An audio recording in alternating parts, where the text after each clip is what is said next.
God of War Ragnarok is, of course, steeped in Norse mythology. Now, characters like Thor, Atreus, Odin, and many others are all within the expansive world of the video game series. Now, what fascinates me about the God of War franchise is its unique take on Norse mythology and some of the depictions of the gods therein. Now, throughout its history, the God of War franchise has subverted the mythology of different cultures in a way that we've never seen done with such attention to detail related to the source material. Now, bringing gods like Thor and Kratos' son Atreus, aka Loki, into the God of War pantheon are ones I think are well worth highlighting to explore how they in particular have been depicted throughout movies, television shows, and games.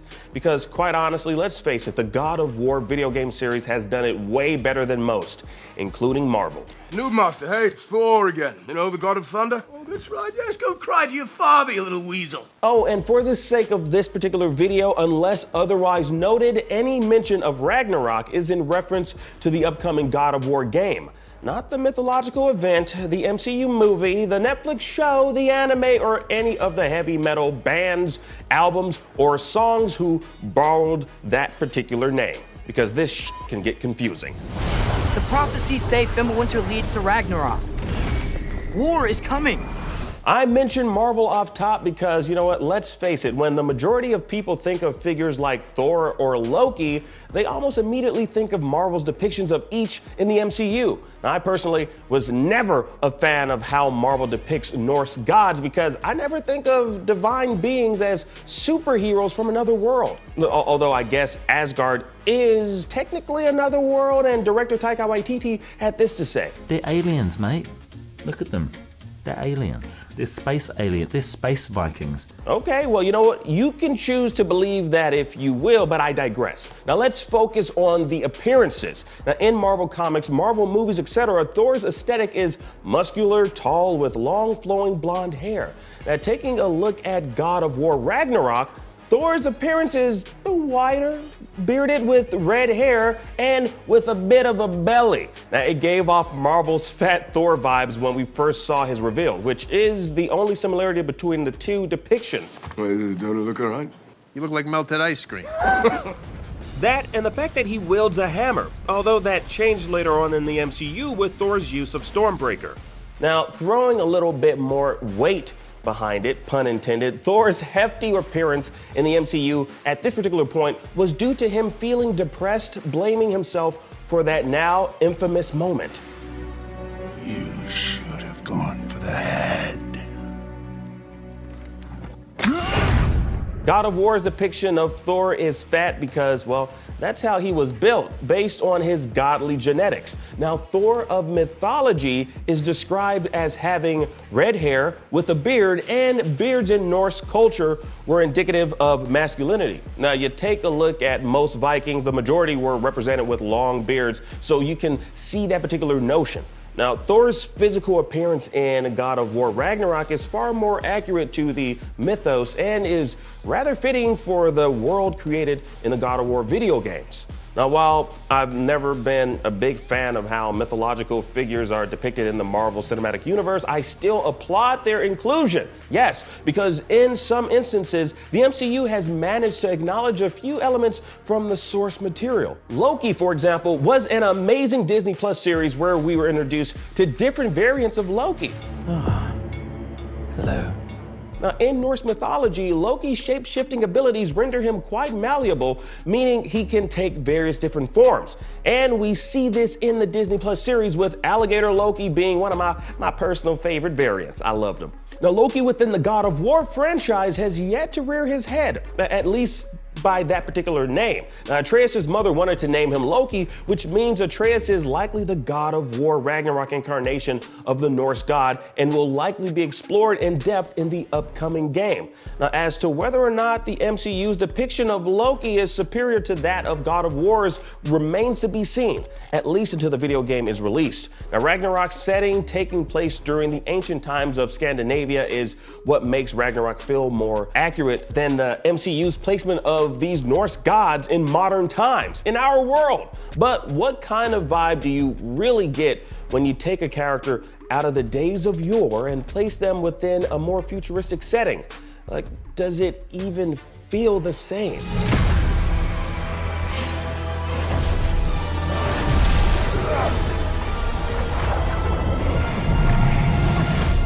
From the beautiful Scandinavian backgrounds to the relentless, brutal Valkyrie, God of War really immerses you in ancient mythological times. Like, Thor's appearance is so fitting in this environment, but what would happen if he were transported 2,000 years into the future, had cybernetic parts, and lived in a futuristic world based on Norse mythology? Like, how accurate would his depiction be, and what would you call it? Well, you'd call it too human. Like, why take these mythological beings and place them in a futuristic setting?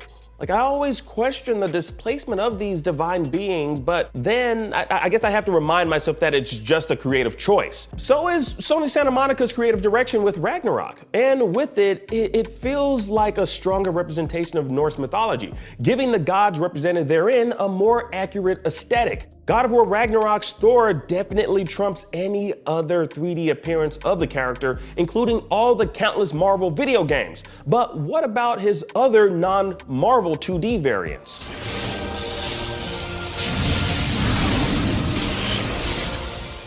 Thor has appeared in anime like Record of Ragnarok, possibly sporting the largest Mjolnir anyone has ever seen. He's also made his appearance in DC, both in the Sandman and Wonder Woman line of comics. Now, each of these representations of Thor hold close to the source material and yet differ vastly from one another. Like, for example, Record of Ragnarok's depiction of Thor has Thor with a sleek, muscular build, red hair, but with a beating frickin' heart located within his hammer that can grow to an exaggerated size. You know, you can always count on anime to make everything over the top. And taking a look at DC Comics' depiction of Thor, it seems they took close note to the Norse mythology, similar to Santa Monica Studios. Now, while these depictions in the DC pages and displayed in the aforementioned Netflix anime were great, it seems Thor is primed to really set things off more than these variations have when he takes up arms against Kratos in Ragnarok. Now, after all, we're entering Norse mythology's version of End of Times here with Ragnarok. Now, this is essentially hell on earth, and Kratos will undoubtedly have to answer for his actions stemming from the previous game. And with it, we're getting what I believe to be the most creative take on Norse mythology we've seen across any form of media. Now, what started off as a mere revenge story against the God of War has transformed into a father-son tale of survival and keeping one's tormented past a secret in order to find some semblance of normalcy. But of course, the gods talk. You know, they're up there talking, and ain't no way those deities weren't aware of a god-killing guy roaming around in the land of the mortals. They were aware of you, Kratos. Come on, you can't hide forever. I do not need you to protect me. Anyways, Santa Monica's ability to remain accurate to the source material while infusing it with its unique and creative take is something special, and honestly, I gotta say, it's a sight to behold. Now, taking a look at all these other representations of both Norse gods and mythology from other creative sources should give you a better appreciation of what Santa Monica Studios is doing and has been doing with the God of War franchise. The accuracy and attention to detail from what we've seen so far is stunning and should get anyone, and I mean anyone, who has been a fan of the franchise since its humble beginnings, hyped to help Kratos as he continues to eradicate every single freaking god he encounters. Now, we'll see if Thor is a formidable foe and if he survives God of War's version of the endgame. Thankfully, we won't have to wait too long. To me, it's one of the neatest things they did was decide to go in a different direction with portraying Thor. So I almost feel like Thor's about to ask me if I even lived, bro. My name is Jackson Crawford. I'm a specialist in the Old Norse language and Old Norse mythology, previously teaching at UCLA, UC Berkeley, and the University of Colorado Boulder, and now a full-time public educator using YouTube and my books and other means of spreading good information about these subjects that are so popular, but often subject to a lot of misinformation in the wider world. There are so many modern interpretations and retellings of these stories, And so often those interpretations and retellings are layered on top of one another. So you get so-and-so's take on this, which is influenced by so-and-so's take, which is influenced by so-and-so's take. I think if it looked too much like Marvel's Thor, it would almost be a shame. To me, it's one of the neatest things they did was decide to go in a different direction with portraying Thor. So, you know, I've seen guys who lift who look like that. Yeah, I'm not going to object to that, but to me is kind of a fun, different spin they're putting on it. But one thing I'll point out is that never in our medieval written sources do we get a comprehensive description of what any of the gods look like. The closest we get is with Odin, because Odin shows up in so many sagas of human heroes that sometimes he's described as this old man leaning on a staff with one eye, long gray hair, usually wearing blue or gray, usually with his face covered in some way by a big hat or by a cloak. So Odin is sort of described. But the other gods, at best, we get their hair color, right? And that's what we get with Thor, is he's red-haired. And that is all I could really tell you, except that I would expect him to look strong. And here he does look strong, right? I mean, the belly doesn't detract from that. And in fact, I think that it kind of makes him look more like the guys who would really ask me, do you even lift, bro? And I think also very often our depictions in popular culture of these gods lean on one another so that it would be almost a cop-out for him to look too much like, say, the Marvel Thor, because it's leaning so much on how Marvel interprets his character. I think to give a completely different spin on it and have him look rougher around the edges, a little bit more like a real-life gym rat maybe, is an interesting and compelling new take, and it doesn't contradict anything in our sources. So I think that it's kind of cool.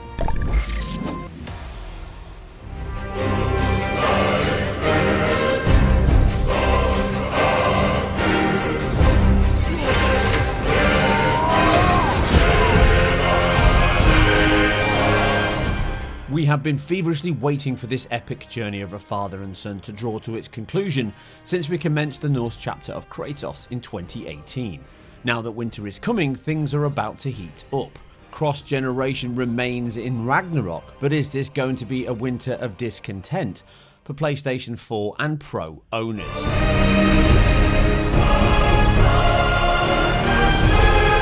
With this second serving of the Daddy Simulator upon us, we have a new generation of console entered into the mix. The PlayStation 5 is significantly more powerful than the PS4 and Pro versions of consoles, and the modes and outputs here reflect that, as right from loading, you are asked what mode do you want to enjoy this at. From the highest pixel quality to the latest 120 FPS frame rates, you have some big choices to make. And there are some big leaps over last generation. Starting with the PlayStation 5 first, we have two core modes, Favor Resolution and Favor Performance. There's a third toggle in terms of high frame rate mode, which I'll touch on in a moment. Favor Resolution targets a native 3840 by 2160 at 30 FPS on a 60Hz screen, and this is the clearest, sharpest version to play. Favor Performance now takes that same 4K output from the resolution mode with some caveats give or take, and now targets a dynamic 4K but at 60 FPS as a ceiling. But by turning on that high frame rate mode with a 120Hz screen, the resolution mode now dynamically scales to 1800p but targets 40 FPS, and that performance mode is fixed at 1440p with potentially reaching 120. The options here are excellent, and they really improve the performance, the input times and the response of a game that plays as well as this. The Pro is similar with two modes. Both use DRS with the resolution scaling between 1440p to 1656p, again with that TAA pass, and the performance drops the base down to 1080p now, still scaling back to 1656, but it can frequently be at 1080p. Finally, the PS4 rounds all of these up with the same 1920 by 1080p at 30 FPS, and this gives you many options to play this incredible title. The choice and effort to ensure each platform is utilised stands out, and I'm sure even Kratos himself is impressed, right? No! Nah, he was always a difficult man to please anyway. Let's start with the PlayStation 5 and its performance. Using that 120 FPS 4K quality mode, from the first few hours it manages to deliver on that promise, meaning the 30 FPS is locked if you have a 60Hz screen or choose to turn off that high frame rate mode in the menu. It can have a couple of dips into the high 30s in heavier action, and even on occasion just skips into the next refresh of 33 milliseconds, but as the gap from 25 to 33 milliseconds is only 8, these are all but invisible. The game also supports VRR, and if you do have a VRR screen, it can then boost above 40 FPS, with those small spikes up and down being managed by the VRR display. I noted no issues in this mode, so if you do wish to have the best visual package and performance, this is the mode to choose. For those that don't know and want the highest frame rates, then you can go for that 120 FPS mode, which basically is the performance mode with the cap removed.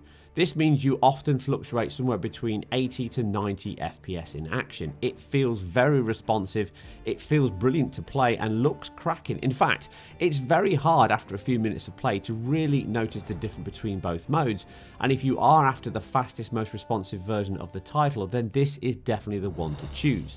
It can hit 120 FPS in very quiet sections, but generally it's somewhere around that 80 to 90 FPS, putting it perfectly in the ballpark of almost doubling the performance, give or take, over that quality mode. The PlayStation 4 comes in with a pretty much locked 30 FPS, a couple of dips here and there, single frame jitters from cinematics, nothing major, and Sony Santa Monica have delivered a fitting swan song to the PS4 with no performance issues to concern yourself with. And this brings us to the final console in the Pro. Using that 1656 DRS solution at 30 FPS, the performance is as good as rock solid as the PS4, and there's certainly no issues here. It even has a better IQ than the checkerboard solution of the previous title. But the 60 FPS mode certainly has some judder. Averaging somewhere between 45 to the low 50s at best means it can feel very close to the same kind of performance as previous titles on the PS3 such as God of War 3 or Ascension. It's certainly more responsive and faster than a 30 FPS lock, but do not expect a locked 60 FPS most of the time, and in heavy combat cinematics and certainly some of the denser worlds you can get quite a bit of camera judder as it skips into the next refresh of 33 milliseconds. The dynamic resolution scaling along with that TAA certainly helps the image quality, but it can often be 1080p, but performance is good if not great. Watch your leg!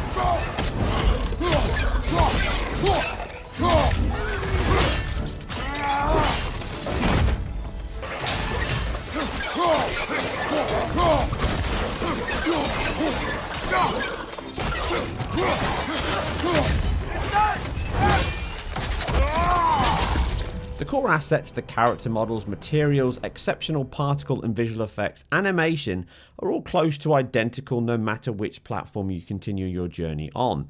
And from that perspective, the fact the base PS4, a piece of hardware over 10 years old now from a technological build perspective, still offers such incredible visual and performance levels is more than worthy of applause. Even more impressive is the fact the team have improved many areas over the original 2018 release. A big area of the game's exhaustive special effects is its heavy reliance on GPU accelerated particles. From dead bodies decaying away that use an alpha blended test that collide with particles to allow each body to dynamically and dramatically decay, this is increased in Ragnarok, with prophecy sequences amongst others having an exuberant amount of particles spawning, colliding and glowing from PS4 to PS5. The FX suite the team has access to and leverages so well provide one of the game's core visual identity pillars, and the central single shot camera system ensures you are always front and center of each blow, and it's always incredible.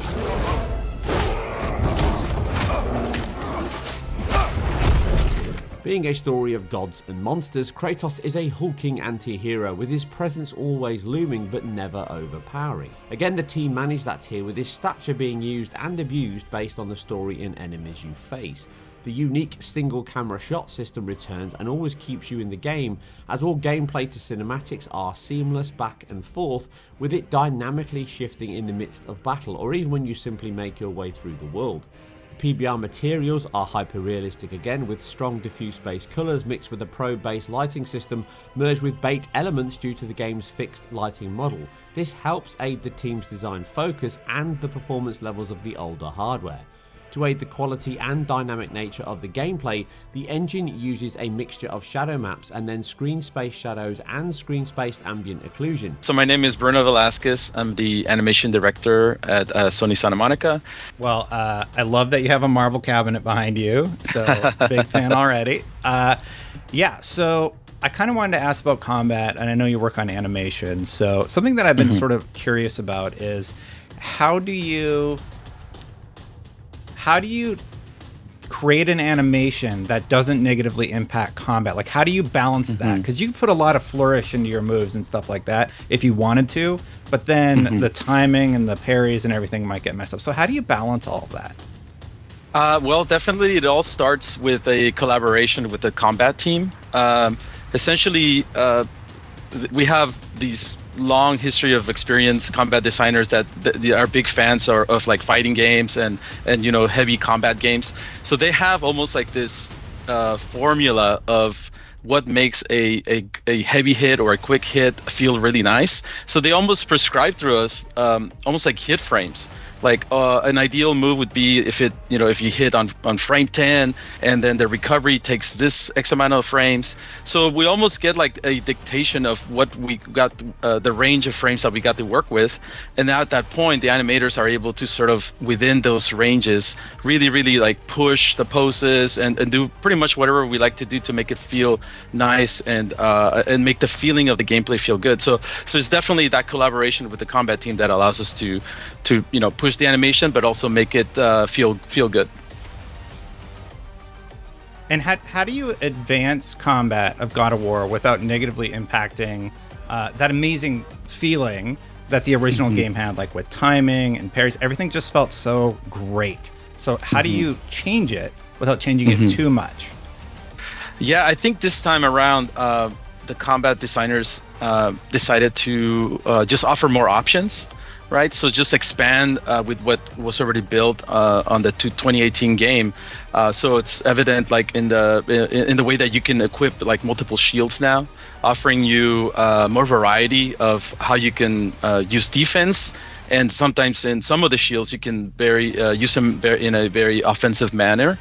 So just kind of like expanding the options for the player. That's kind of like a mentality of rather than trying to reinvent the combat, just they offer more options for the player. So and there's of course some other surprises down the road as you play through the game, and you'll be able to have access to more moves and more abilities. So I think it's really the focus was, let's just take what we did and expand upon it and give the player more options. I think my favorite thing right now, I decided to play on the hardest difficulty because I'm a masochist. And I love it because it forces you to learn the combat and almost be perfect with it, or figure out ways to cheese it, But it's kind of unforgiving. You have to know what you're doing, otherwise you're just not going to make it through. I played through about 80% of the original on that difficulty. And one thing I have noticed about the sequel is that it seems like there's more finisher animations. So how do you go about designing these things where Kratos is just ripping stuff apart? Well, I'm glad that you bring up the finishers, because that was one of the biggest pieces of feedback that we got from the previous game. The fans really hoped that there was more of those vicious finishers from Kratos. So for the first time ever in a God of War game, we were able to have weapon-specific kills. So in the previous games, you would always default back to the Blades of Chaos, or Kratos would use his hands.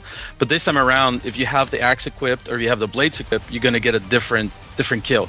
And then we added a couple of varieties for each enemy types as well. So to me, like, that was one of the biggest things that we wanted to achieve. So I'm so happy that we did it. Now, how we come up with them. I promise you, we're nice people, but definitely, like, when we bring out those ideas, a bit of the dark side comes out, and we got to get into the mind space of Kratos, right? And how he would do things. So that's pretty much how we come up with them. Just tap into Kratos' psyche. Well, after getting hit with Bifrost a few times, I feel where Kratos is coming from.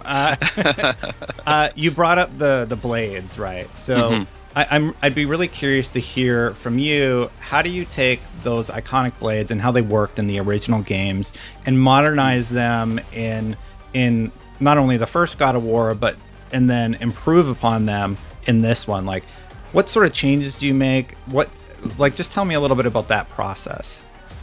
Yeah, of course. I mean, I think in order to really recreate the feel of the Chaos Blades from the previous games, I mean, we have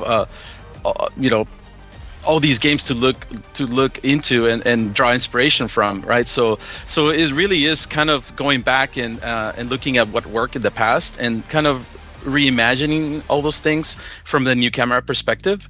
As you can see in God of War Ragnarok, now we have a lot more of a traversal and mobility that can be used in combat as well, so that you can grapple up to ledges and pull yourself up, which adds more verticality to the combat. And that's obviously an inspiration from the previous games, right, where Kratos could do that before. We wanted to sort of like draw inspiration from those old games and see how we can bring back some of those fan favorite moves. So it's really just drawing inspiration from the past and reimagining them to how they would work on the new camera perspective and systems. It does seem like with Ragnarok that maybe it's just me, but there seems to be a bit more of a focus on juggling and stunning as opposed to pure damage. Maybe that's just how I'm playing, but is there any truth there? Yeah, I mean, again, going back to providing options for the player, there are certain things you can equip and certain things that you can do that can either deal more damage, so to just, finish the enemy, or you can apply stun. So that you can get, and the cool thing about stun is that that's how you get to the cool finishers. So and you can actually finish enemies much faster if you stun them and then get to the finisher quicker. So again, it's offering options for the player. So yeah, some things will allow you to deal more damage, some things will allow you to deal more stun. So it'll be fun for the players to see, what play style they pick and what they gravitate towards. So for me, I think God of War has one of the best mixes of combat. The gameplay is largely the combat and puzzle solving and exploration too, but combat is very important. I'm curious, how do you mix some of the best storytelling animation with some of the best combat animations for gameplay? Like, are there different strategies that you utilize when doing like the cinematics and those sort of moments? And how do you blend that seamlessly into combat? Maybe you just talk a little bit more about that aspect. Yeah, so we have a very talented group of animators and as well as narrative designers, and we have a dedicated narrative team that focuses on delivering, working on the cinematics, delivering the story, and of course a separate group that focuses on making the combat feel good. So I think having those kind of specialized teams focusing on those areas really helps.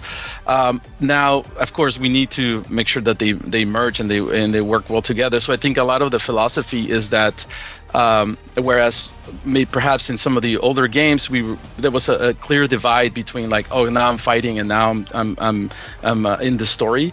We try to approach God of War Ragnarok with the story never really ends. So you're always being told the story, even through combat, even through encounters, dialogue that happens between the characters outside of combat and the cinematics, like while you're exploring. So we just always think like, okay, the story should never really end. There shouldn't be a clear divide. So I think by having that approach, it helps us to sort of blend the two together and string them together. Is part of that strategy having the one camera? Do you do camera switches in this one, or is it one shot? So we continue the goal that we set out to strive for on 2018 of doing the whole game with a seamless camera, and we have done that again for God of War Ragnarok, which was very, very challenging. It takes a lot of planning and setup ahead of like shooting our cinematics and a lot of collaboration with all the teams. So like, okay, this is where this is going to happen in the level, and you're going to transition from here to here and go over there. So there's a lot of planning ahead of shooting those scenes and collaboration. But yeah, it was difficult, but I'm glad that we were able to pull it off one more time. And again, it's so that the goal of that is so that the player feels that they're going along in that journey with Kratos and Atreus, and that you never really leave their side. We wanted to achieve that for sure. Yeah, I love that actually. God of War is one of my favorite franchises ever. In case you're curious, used to have a God of War 2 poster on my wall, like in college and stuff. But I was sort of curious, were there any challenges working with, what's the right word for it, like furry animals like wolves as opposed to bipedal characters? Yeah, of course. It's always a challenge to create characters that are not humanoid characters. Like that's always more challenging. We did have a one enemy type last game that was like a wolf. It was like one of the smaller enemies. But this time around in this game in Ragnarok, we feature a lot more wolves, and as you will see once you complete the game. But this time we want to make sure that we did.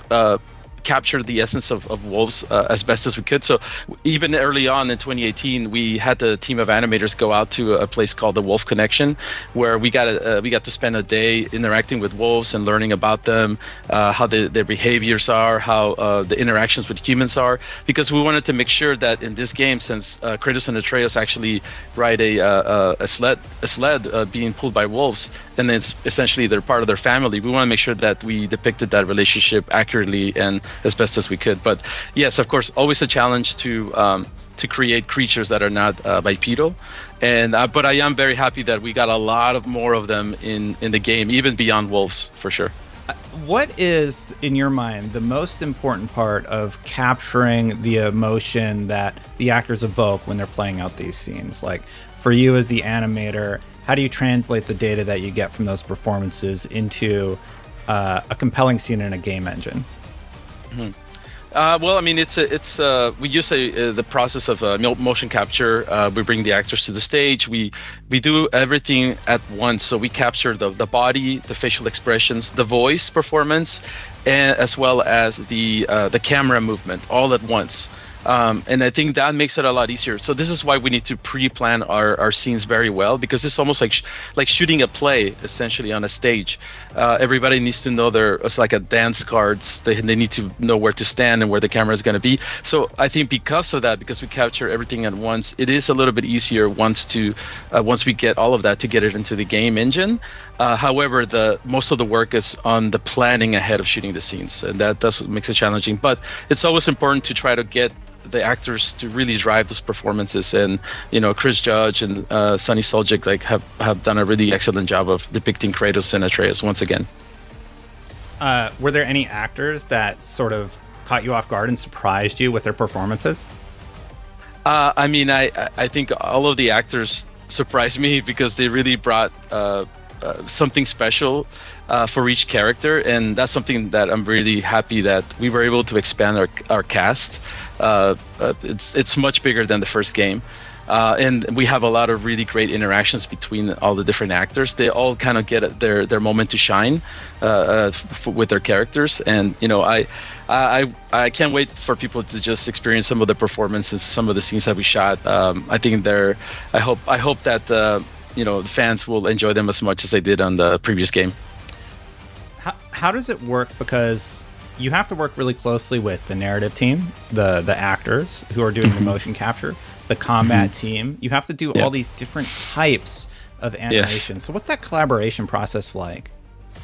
Yeah, well, definitely there's different approaches. I sometimes when doing combat or doing cinematics, I have to kind of switch my brain a little bit on how we shoot things and how we approach things. But one thing that is consistent is that, especially for characters like Kratos, and we try to do this for all the characters across the board, we try to keep almost like a rule set or a Bible for each character, so that there's like do's and don'ts, right, on how they move and the way they behave, the way they stand, the way they draw their weapons, right? All that needs to be consistent. So my role is to be there on stage and make sure that is like carried across, even from the stunt performers over to Chris Judge's performance.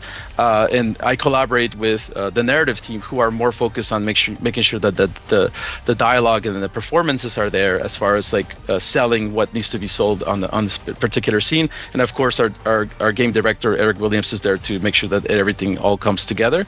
But yeah, I am really focusing more on making sure that all that consistent movement gets carried across, whether it's combat or cinematics. So for Kratos, do you just go to him constantly and say, no smiling, be angry about something? Yeah, kind of like that, yes. Yeah. Puff up your chest more. Yes. Yeah. Stand up straight. Good posture. Exactly. At the beginning of the game, so players are hopping into it. A player like myself played a lot of the previous God of War. How do you create a game where there's new players who've never experienced it before, where you don't want to be too hand-holdy, and there's also veterans. Like, how do you strike that balance with Ragnarok? I mean, that's always a challenge. Of course, as every game, we always try to include some sort of tutorial at the beginning, kind of ease you into the game.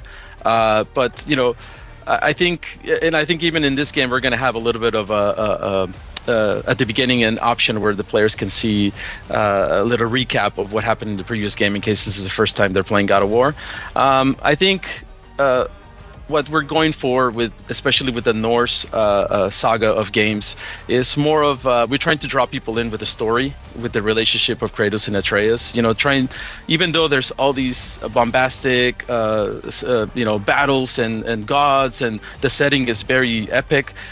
Really, in the end, we want to just create a story about a relationship between a father and the son, and hoping that is a path for people to sort of be introduced to God of War in a new way.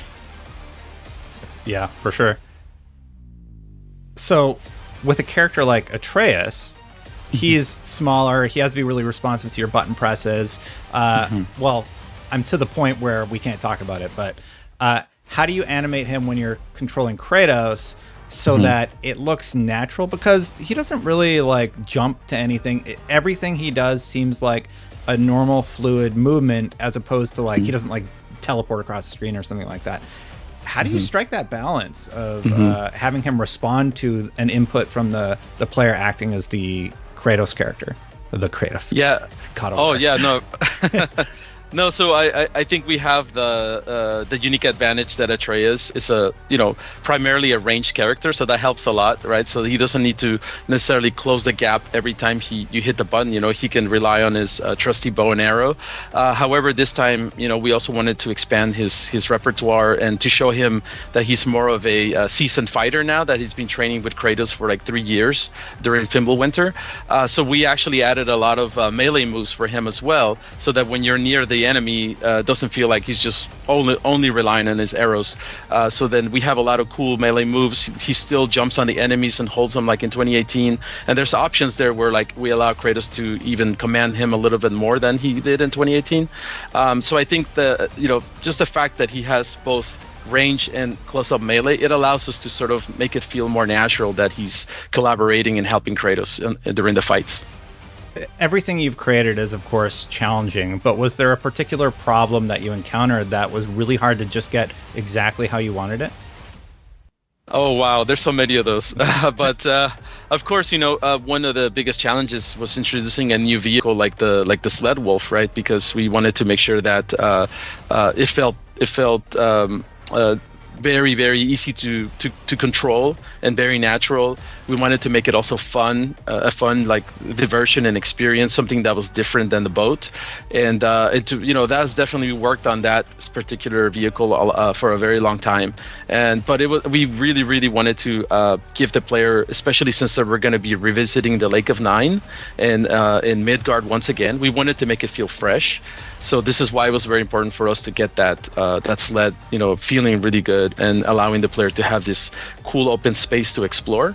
But definitely it took a while to get it to feel, a lot of play testing to get it to feel just right. And hopefully players enjoy driving it as much as we enjoy creating it. Is there something that besides the sled, is there something that you're incredibly proud of on this one? You're like, oh wow, I'm so happy that this turned out so good.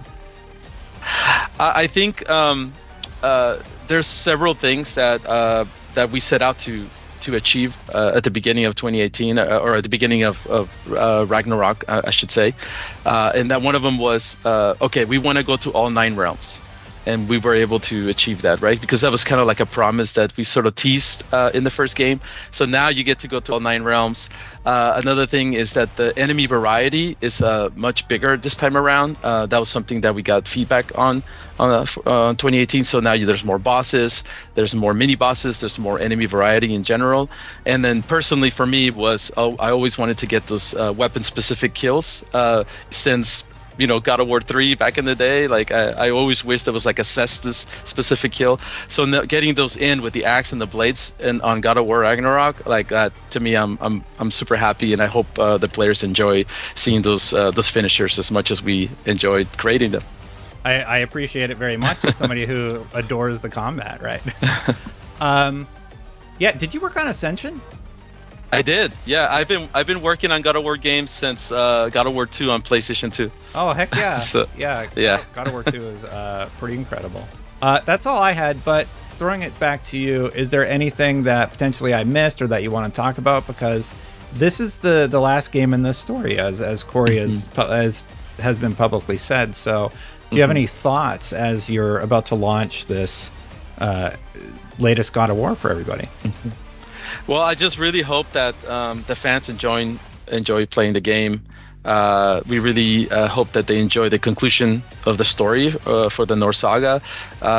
We hope that they enjoy the relationship between Kratos and Atreus and how it evolves and how they grow together as father and son. And I hope that the players just have fun. On November 9th, we're like super excited to hear all the feedback.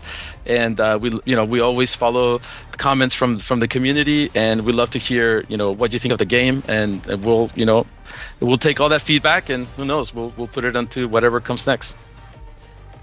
Is that a hint? Is there something coming next for God of War? Well, we'll see. Right now, we're just happy that Ragnarok is finished and that people are going to be able to enjoy it soon. That's really the thing that we're super excited about right now. Well, I'm loving it so far. Thank you for all your work on it. The animation is superb, just like in the previous one. And thank you. Ascension, I think, was the only God of War I was able to platinum. Oh, nice. Yeah, that one took a while. But big fan of the series. Definitely part of the reason I do what I do today. So, thank you so much. Yeah, thank you. And I'm also a big fan of you, and I follow you on YouTube and on Twitter. So, thank you for your content. Yeah, no, I love what you guys do. So, thanks for everything. Thank you. About time.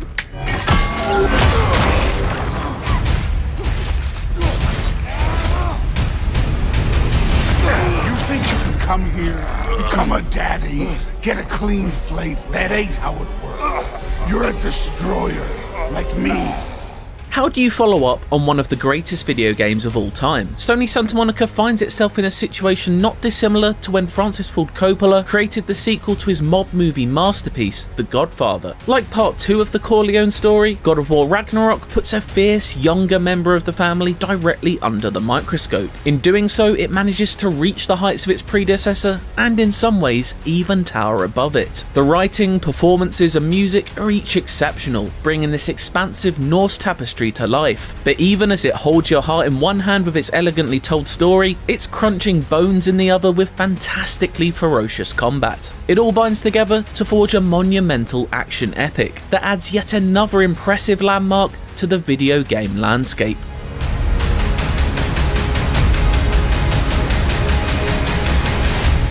You've already taught me discipline.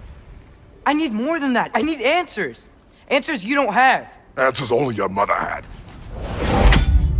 Keeping things broad and spoiler-free, Kratos' story picks up a few years after the final revelations of 2018's God of War. The apocalyptic Ragnarok is coming, and its events circle around his son Atreus like one of Odin's ravens. Ragnarok wastes no time in stepping into the action, and after a breakneck opening battle, the first step of this new journey is to leave the frozen realm of Midgard behind and find a missing Norse god in the broader and varied universe. It may not be as tightly a told story as 2018's, but Ragnarok has much grander designs. This is a sprawling epic that always keeps things on the move without ever becoming disorientating, gluing me to the edge of my seat as it repeatedly toyed with expectations. It's an ambition regularly met by stunning execution, with a momentum that never slips as you hurtle towards its bombastic ending. This journey took me just over 28 hours with a fair few side quests completed along the way, but with plenty still left to do afterwards. Prophecy and sacrifice swirl at the story's centre, as it repeatedly prods at the concept of destiny and whether blood runs thicker than the ink that pens it.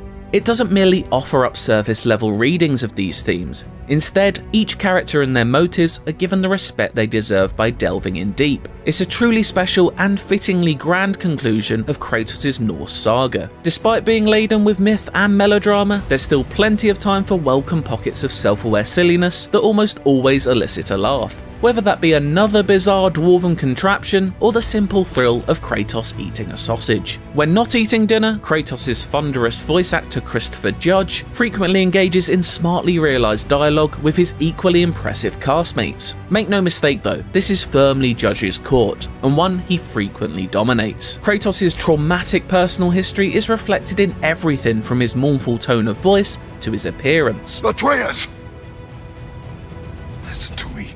His Icarus wings are long since clipped, but his complexion is still pale, like a square of wall where a family portrait used to hang. The everlasting cycle of violence between parents and their children has long been a theme ever since the original God of War trilogy, although one that was only truly emphasised in 2018's revival. Now it's an inescapable fixture of Ragnarok, an exploration of the rawest and most human of emotions, and what happens when they are channeled through superhuman vessels. Pain leads to anger, anger leads to hate. This is the genesis of the stalking threat embodied by the incomparable force that is a grieving mother. Portrayed incredibly with a newfound fury by Danielle Bisutti, Freya is a striking presence to be reckoned with in the sequel. No longer just a helpful witch in the woods, she's given a whole new spectrum of emotional depth to play in, and Ragnarok is all the better for it. Each character is given their own moments to shine throughout. Sunny Suljic fires back regularly with the sharp teenage tongue of a brasher, more confident Atreus, and Alistair Duncan's severed head accessory Mimir continues to provide levity and exposition in abundance.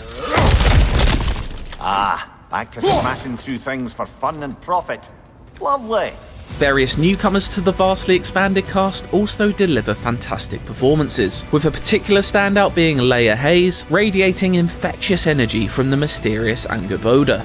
The foul-mouthed Brock and skittish Sindri provide pockets of humour, as well as a lot of genuinely helpful info along the way as they play a much more central role in the story this time around. Also returning is composer Bear McCreary, whose score, like the Dwarven Smith brothers, goes hammer and tongs from the first moment to the last. There's some truly beautiful music to be heard along the journey, as well as explosions of raw orchestral power during intense fight scenes. Layered writing, impeccable acting, and stunning set design are all crucial aspects in driving God of War's filmic aspirations home, but they're also never let down by the rock-solid technical craftsmanship at work. The one continuous camera shot style of 2018's reboot returns, impressively snaking through the entirety of Ragnarok as if mimicking the world serpent Jormungandr himself. My goodness, what a strapping physique. Capable of an astounding variety of acts of violence, I imagine.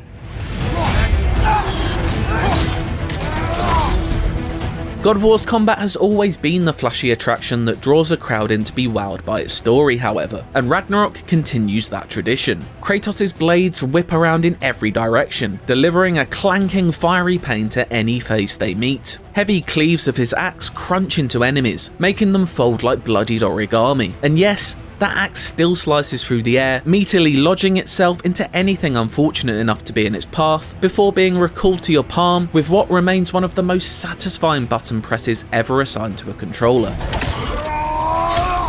It's all unapologetically fast and undeniably glorious, harking back to the brand of frantic action in which the series was originally rooted. But even with that slight shift to old school action, Ragnarok's eyes are still drawn more to the shimmer of Nathan Drake's gold rather than Bayonetta's platinum. Cinematic spectacle takes precedence over the chaotic, bordering on cartoonish action of old. The axe feels largely similar to how you remember, and that's no bad thing with its dynamic mix of heavy attacks and ranged power. But how you wield the blades is noticeably different. There's a greater emphasis on using them to hook enemies and maneuver them around the arena, whether that be dragging them in towards you or juggling them in the air like the hottest of potatoes. They're much closer to how they felt in the original games, a nostalgic moveset with a brilliant modern edge. Both weapons have new tricks to show off too. You can Frost Awaken the axe by holding in the triangle button to power up your next attack, or mash the same button while the blades are equipped to ignite them. Even the shield is now more of an offensive tool, and different types can be bought and crafted to fit your playstyle. Runic abilities, special cooldown attacks assigned in your inventory, also return, and while there isn't the same abundance of choice this time around, each is devastatingly effective. Brutal finishes on stunned enemies are another enjoyable throwback to the God of War of old.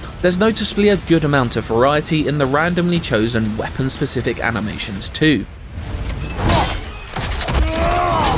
Movement is further emphasised by the way you can now grapple up from a distance using the blades and launch across gaps to dive into combat. Taller area design literally adds extra layers to battles, allowing you to leap from a ledge to deliver death from above. Combat sequences can feel akin to Doom kill boxes, as you dash and swing around elevated platforms towards your next victim in performances of acrobatic bloodshed, juggling cooldowns, Atreus' arrows, and your rage meter to efficiently and spectacularly destroy everyone sent to stop you. Each fight feels like a real occasion, as you slalom your way through ranged, parryable and unblockable attacks in order to sneak in a hit or two. Enemies can now perform powerful but interruptible attacks, signified by a blue ring above their head in addition to their regular skills. A double tap of the shield will sort these out, but get your timing wrong and you're in line for some considerable pain. There are plenty of other big additions to combat that I won't divulge so as not to ruin the sensation of discovering them yourself, but rest assured, Ragnarok has myriad more tools in its bag than God of War 2018 ever did, and is all the more enthralling for it.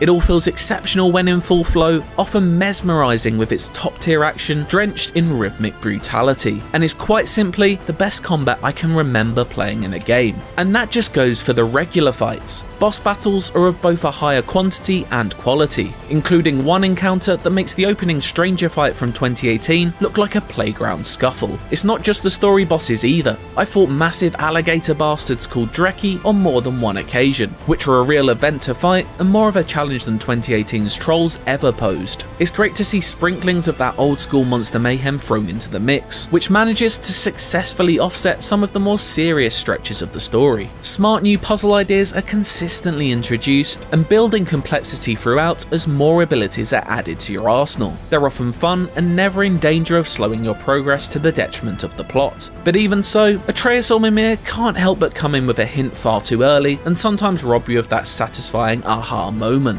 It's a very rare annoyance in a world where normally every last word is a joy to listen to.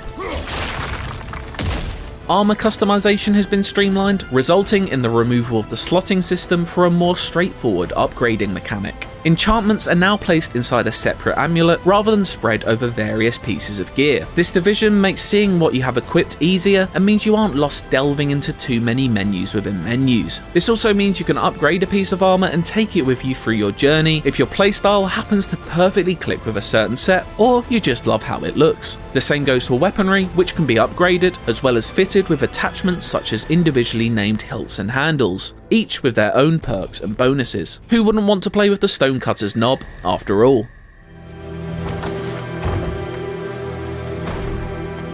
Realms old and new are regularly a sight to behold, many looking torn from the pages of fairy tales, stocked with oversized flora and fauna. There's an extra effort to delve deeper into the mythology this time around, and as someone who's a fan of the Nordic source material, it's a real pleasure to see all of the different interpretations of creatures, people and places they inhabit brought to life in all manner of delightfully weird ways. For example, the dwarven city of Nidavellir is a welcome rural change of scenery, with its many homes and tunnels that Kratos must amusingly crawl around in. It's at the centre of the rocky realm of Svartalfheim, where waterways weave through islets littered with bubbling geysers. There's a real sense that this realm was ripped right out of the Old Norse poetic Edda's home of Iceland. Those geysers are also key to solving many of the puzzles in the region, as you freeze them to create stepping stones and manipulate machinery. Quirks like this help in making each place feel unique. Similarly, fun ideas are introduced in the returning Alfheim, such as reflective crystals that you can ricochet your axe off of to open doors, or even use to blindside unwitting opponents in combat. It's a further example of not only each realm looking distinct, but also feeling distinct to play in from one another. Every location almost feels like a puzzle box that you're gradually unlocking through a combination of brain and brawn as you make your way through it. These worlds bring with them dangerous new threats. If there are any faults to be found in 2018's revival, then modest enemy variety may well have been one of them. However, there is no such issue in Ragnarok, with its bestiary vastly expanded to accommodate all sizes and shapes of creatures. Familiar foes such as Draugr and elves have made their way across, but this time they're joined by creatures like Grimms, which, you guessed it, are pretty grim, scuttling toad people. Then there's a personal favourite, the Einherjar, Aesir warriors who harness the power of the Bifrost that makes a section of your health bar glow before removing that chunk on the next hit. There's an engaging but never unfair difficulty curve throughout as you're met with progressively greater threats. Well, at least it's attacking someone besides us.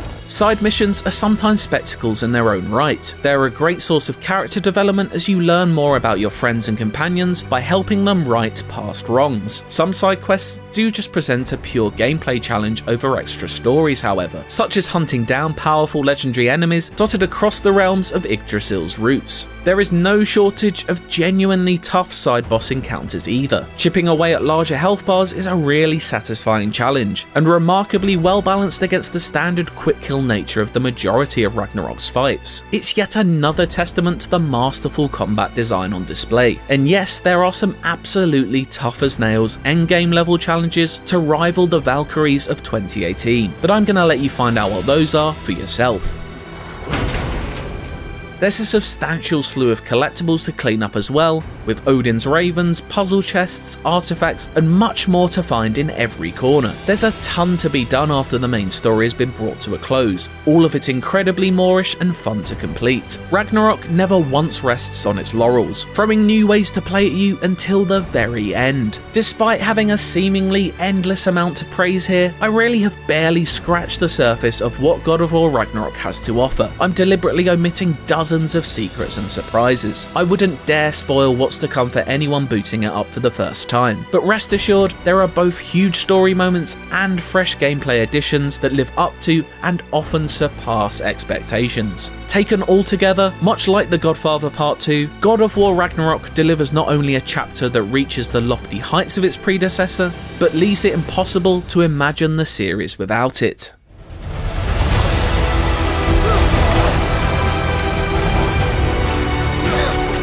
An enthralling spectacle to behold, and an even more exciting one to take the reins of, God of War Ragnarok melds action and adventure together to create a new, unforgettable Norse saga. Impeccable writing, pitch-perfect performances, knockout action, it's a complete work of art from top to bottom. Reflecting its core themes, it's everything a sequel should be, respectful of its legendary lineage, but not afraid to take it to exciting new places. God of War Ragnarok is an almighty achievement, and creates a new high that makes many of its peers look positively mortal by comparison. For my full written review, check out the article on IGN.com, and for everything else God of War Ragnarok, stick with IGN.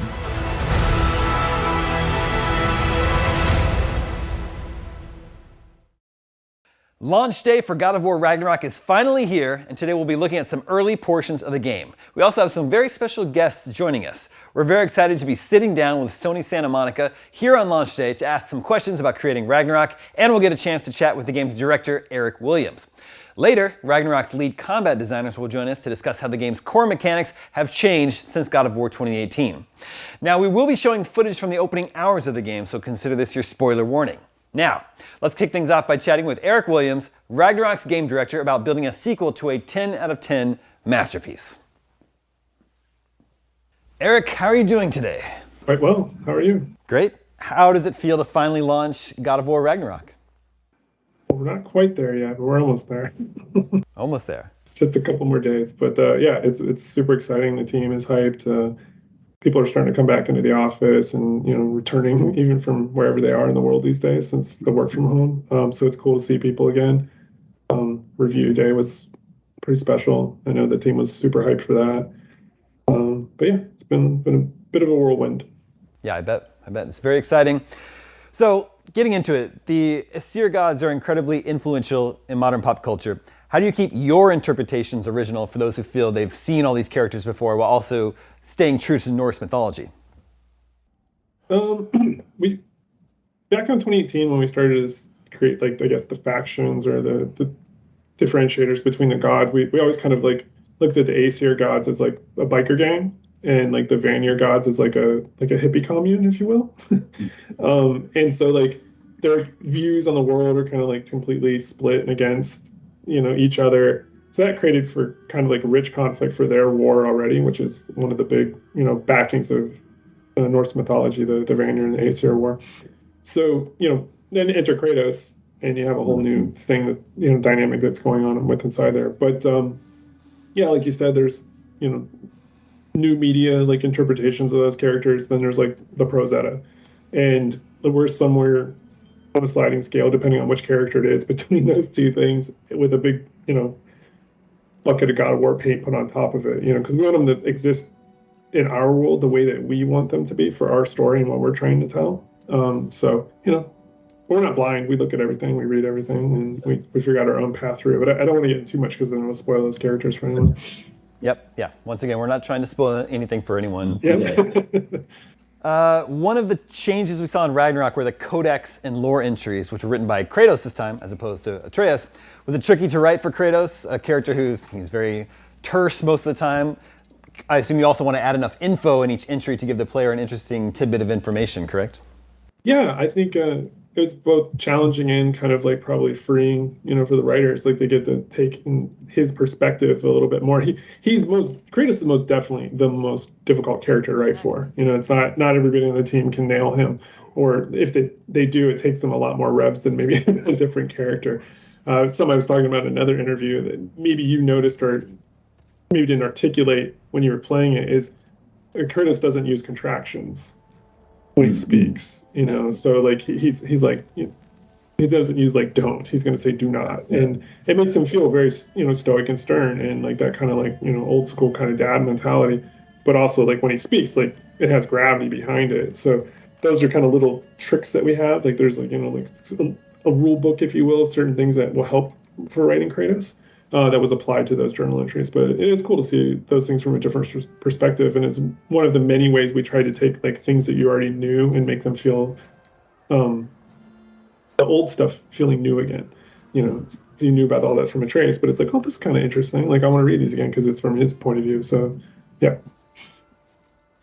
So Thor is a well-known character from Marvel comics and movies, but your Thor in Ragnarok is a bit different. How did you approach your Thor, and did he go through changes along the way? Yeah, I think the big thing a lot of people weren't expecting is, I guess, the way he looks. Is the first thing we revealed to people.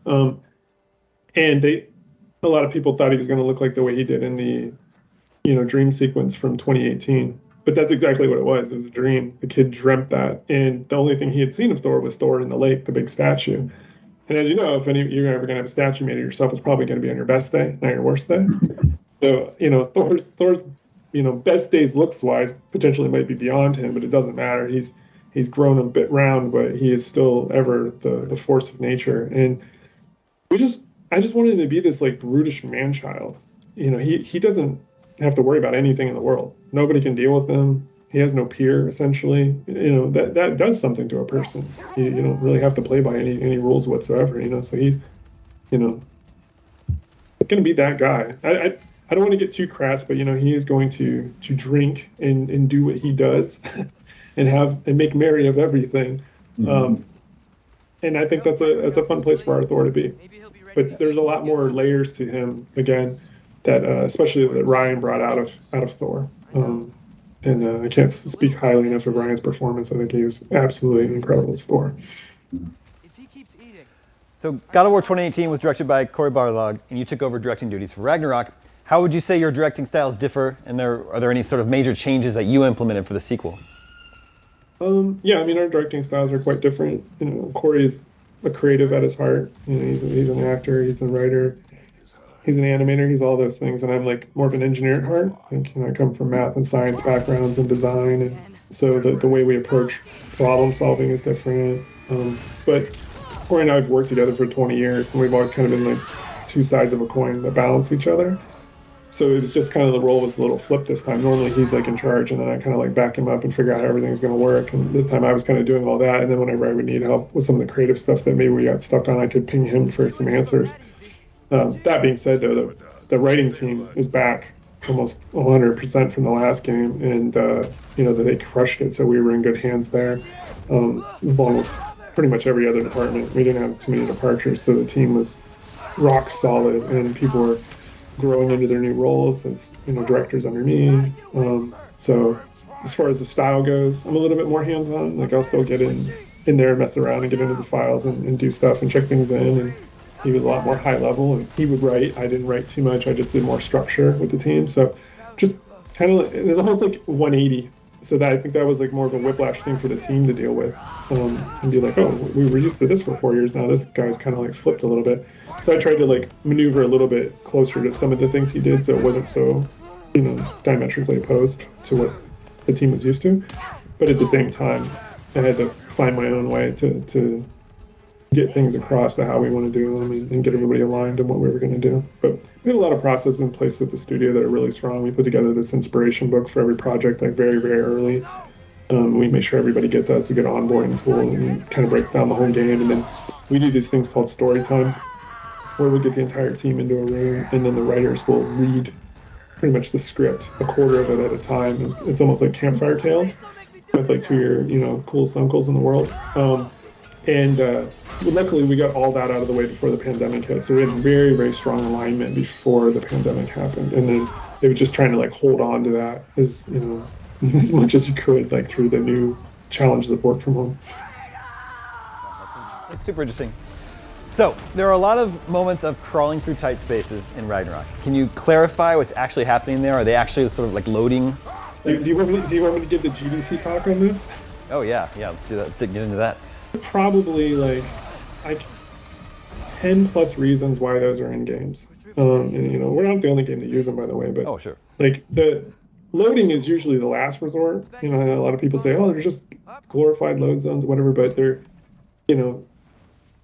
there to line up shots for what's coming. There's a really good one in one of the scenes where you'll see like a monster as you're coming out, and it's like perfectly, and you're like, oh shoot, there it is, like I'm gonna get out. And you can stay there for a minute too and kind of be like, all right, like you can almost like plan your attack, like what I'm gonna do. So they're like staging like that. Sometimes they're to control the characters where they are on screen, so that if we need to go into like a kind of a can sequence or a cinematic, so that everything lines up and is super smooth. They're for combat gating, so you can't run away from the fights. We don't want to use the old school, like what we used to call the DMC doors and the old God of Wars, where the invisible walls would just pop up and vanish. So these are kind of like a new mechanism for that. They're also good for players that have spatial recognition issues, like where they've been and where they're going. That's a lot of problems in open world games. Is like there's not enough landmarks, and you're like, where am I? Oh, and then you're turned around. It's like, oh no, that's that squeeze I just came from, and then there's just this over there. So they don't. Our game doesn't have as much backtracking issues because of that, because you're like, oh no, I know what that is. So, because cognitive load is like a big issue in games, like how much we're putting on your brain at one point in time. Let's see, what else are they used for? Companion catch up, to make sure the companion's lined up with you and they're there. Narrative, to drop off narrative sequences that we want to tie zones together. I could just go on and on and on. Like there's many, many uses for those. That's really interesting. There are also a ton of options in the menu, including accessibility options.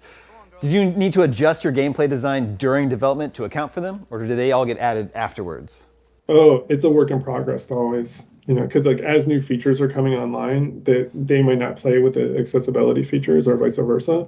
So it's this constant run on like, I think we had like 25 features, and then the feature set was like, oh, well, because we did this and we're actually going to do this new thing over here, we could pull this off now. Okay, cool, let's put that on the list. And it just kept growing and growing and growing. And more the team kept buying into it as well. They were like, oh, wow, like this will help any player, let alone like someone that really, really needs it. And so that's where I think the real benefits started to come from. And we started working with consultants in the community, and we'd have players come in with disabilities and impairments, and even people on the team, that might be colorblind or have motor function issues. They were like, wow, I can play the game a lot better now. So once you start to see the weight of all that, you're like, we just have to do this. It's just the right thing to do for video games. You want more people to play games, like this is the way you do it. And it is also just a giant initiative of first-party games. You know, like Naughty Dog has been a leader in that, and we wanted to make sure that our games were right up there with them. And you know, Sucker Punch and Gorilla and all the first-party studios that are out there. Like it's hopefully one day it'll just be baked into the hardware or whatever. You know, so it's not even like a thing that each studio has to worry about. And I think the more that the studios push for these things, and it really becomes this concrete thing that, you know, it's good for everyone to play these things. Now you're going to get backlash too. You know, some people are like, oh, these are easy mode things or whatever. It's just silly. It's just trying to start an argument for that reason. It's like, just don't turn them on. That easy. Easy enough. So if we can keep this spoiler free, is there a story element from the first game that has a bigger impact on your journey in the second one that players might not expect? Oh, that's a good question. I mean, we kind of talked about it. I think that just the visual of Thor alone, and it's, you know, what he looked like compared to like who he is. He's much more menacing in the Ragnarok than what you saw in the clip from 2018. I think the other ones do get into a bit of spoiler territory, so I think we'll leave those for today. Good question, though. That's a real good question. One to revisit a few weeks from now. Did you feel any pressure to live up to the memorable opening Stranger fight from 2018? I don't think pressure is the right word. I think there's just a sense here at the studio always that the first hour should be almost like worth the price of admission alone. And so we put a lot of effort into those things. And, you know, I was a big part of that Stranger fight, working with Denny and the animators and all that, like breaking it down, like all the elements that were going to be in there. And so it's almost like you're just trying to one-up yourself, but in a way that makes sense. It's not just go bigger. It's like, okay, it still needs to tell a story. You know, like there's a lot in that first Thor fight, if you really look at it, that's going on behind the scenes that you might be impressed about. Just much like the Baldur fight. I don't know if you know this, but you know the part when Kratos drops that giant stone monolith on him. If you ever look at that monolith, the art on it, you might be surprised in what's on that. And it's just on screen for a very few frames. But there's things like that inside the Thor fight as well. If you really take a look at maybe what's going on with the Tyr statue, you might be able to have a little deeper insight of what's up and what's going on. I look forward to the breakdown of that. So in between the two games, some time has passed. How has the relationship between Kratos and Atreus evolved, and what do you imagine they've been doing in the years between the games? Yeah, for sure. 3 years have passed. You know, the whole 2018 game was about trying to get them to come together, you know, and what's happened in between in Fimbulwinter is they've been working together to where they have shorthand and they're a unit now. And I think you see that right away in the cave scene where, you know, Kratos is in there with the arrows and then the kid starts to come in with the deer and he couldn't even kill a deer. Now he's just showing up, you know, and then Kratos is giving the arrows like, I still got you. You still need me, you know, but he's like, well, I did this. And then they don't talk very much in that scene at all. You know, it's, I think, about a 3-minute scene and very few words, but it just shows everything, just shows the progress that's been made.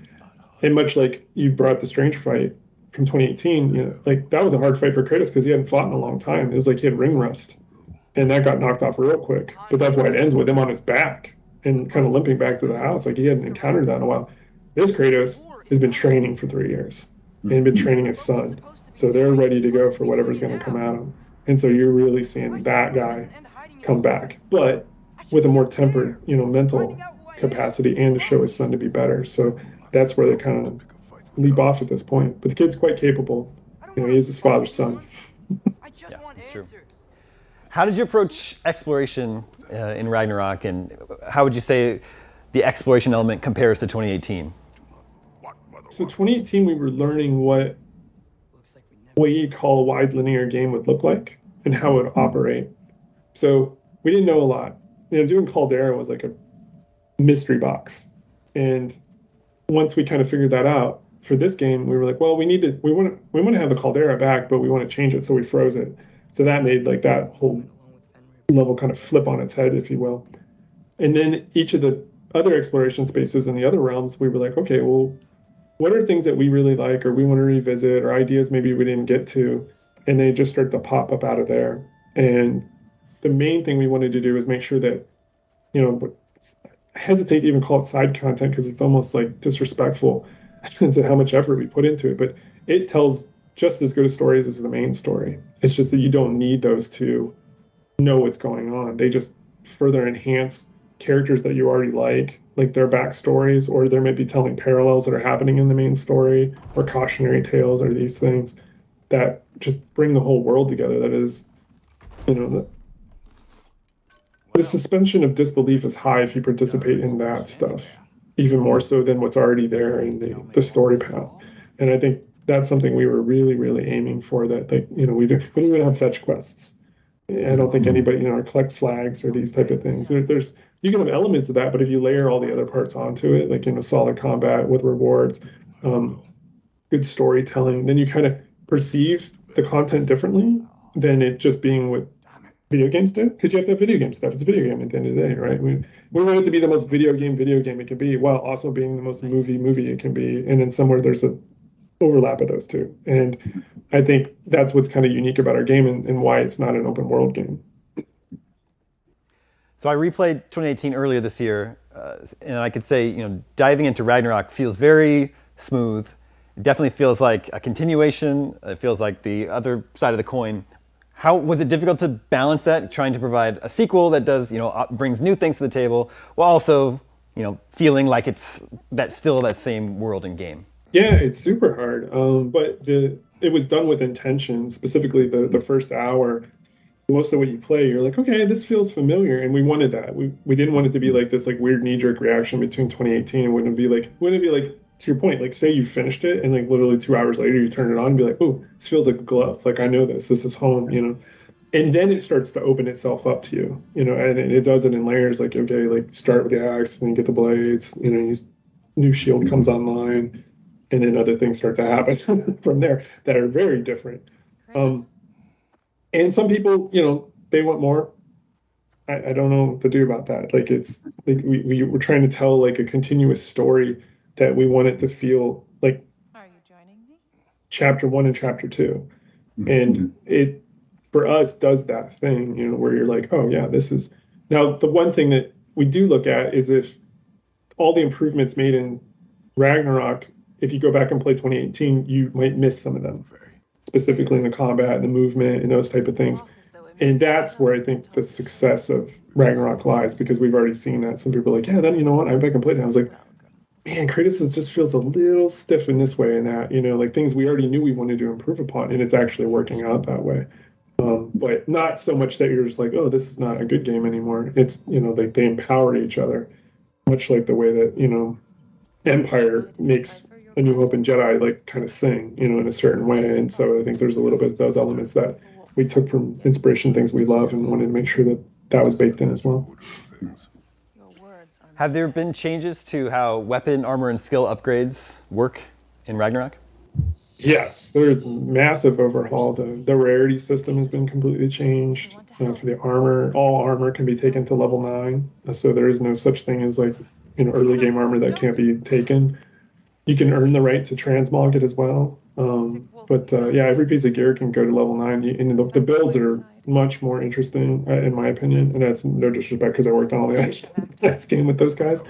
I think they just doubled down on the stuff that worked. And I played the game 10 times this year, and I played with a different build every time, and I had just as much fun every single time I played. So I hope other people are finding those builds interesting as well as they move through the content.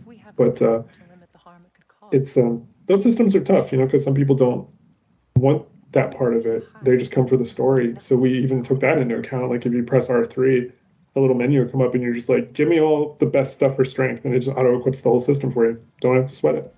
You can just do that. The skill tree's been updated as well, where you can, the more you use a skill, it unlocks a ability for you to put nodes in there to adjust them. So you can be like, oh, I really like this move, but now I want it to do more stun. Okay, you can make it do that now.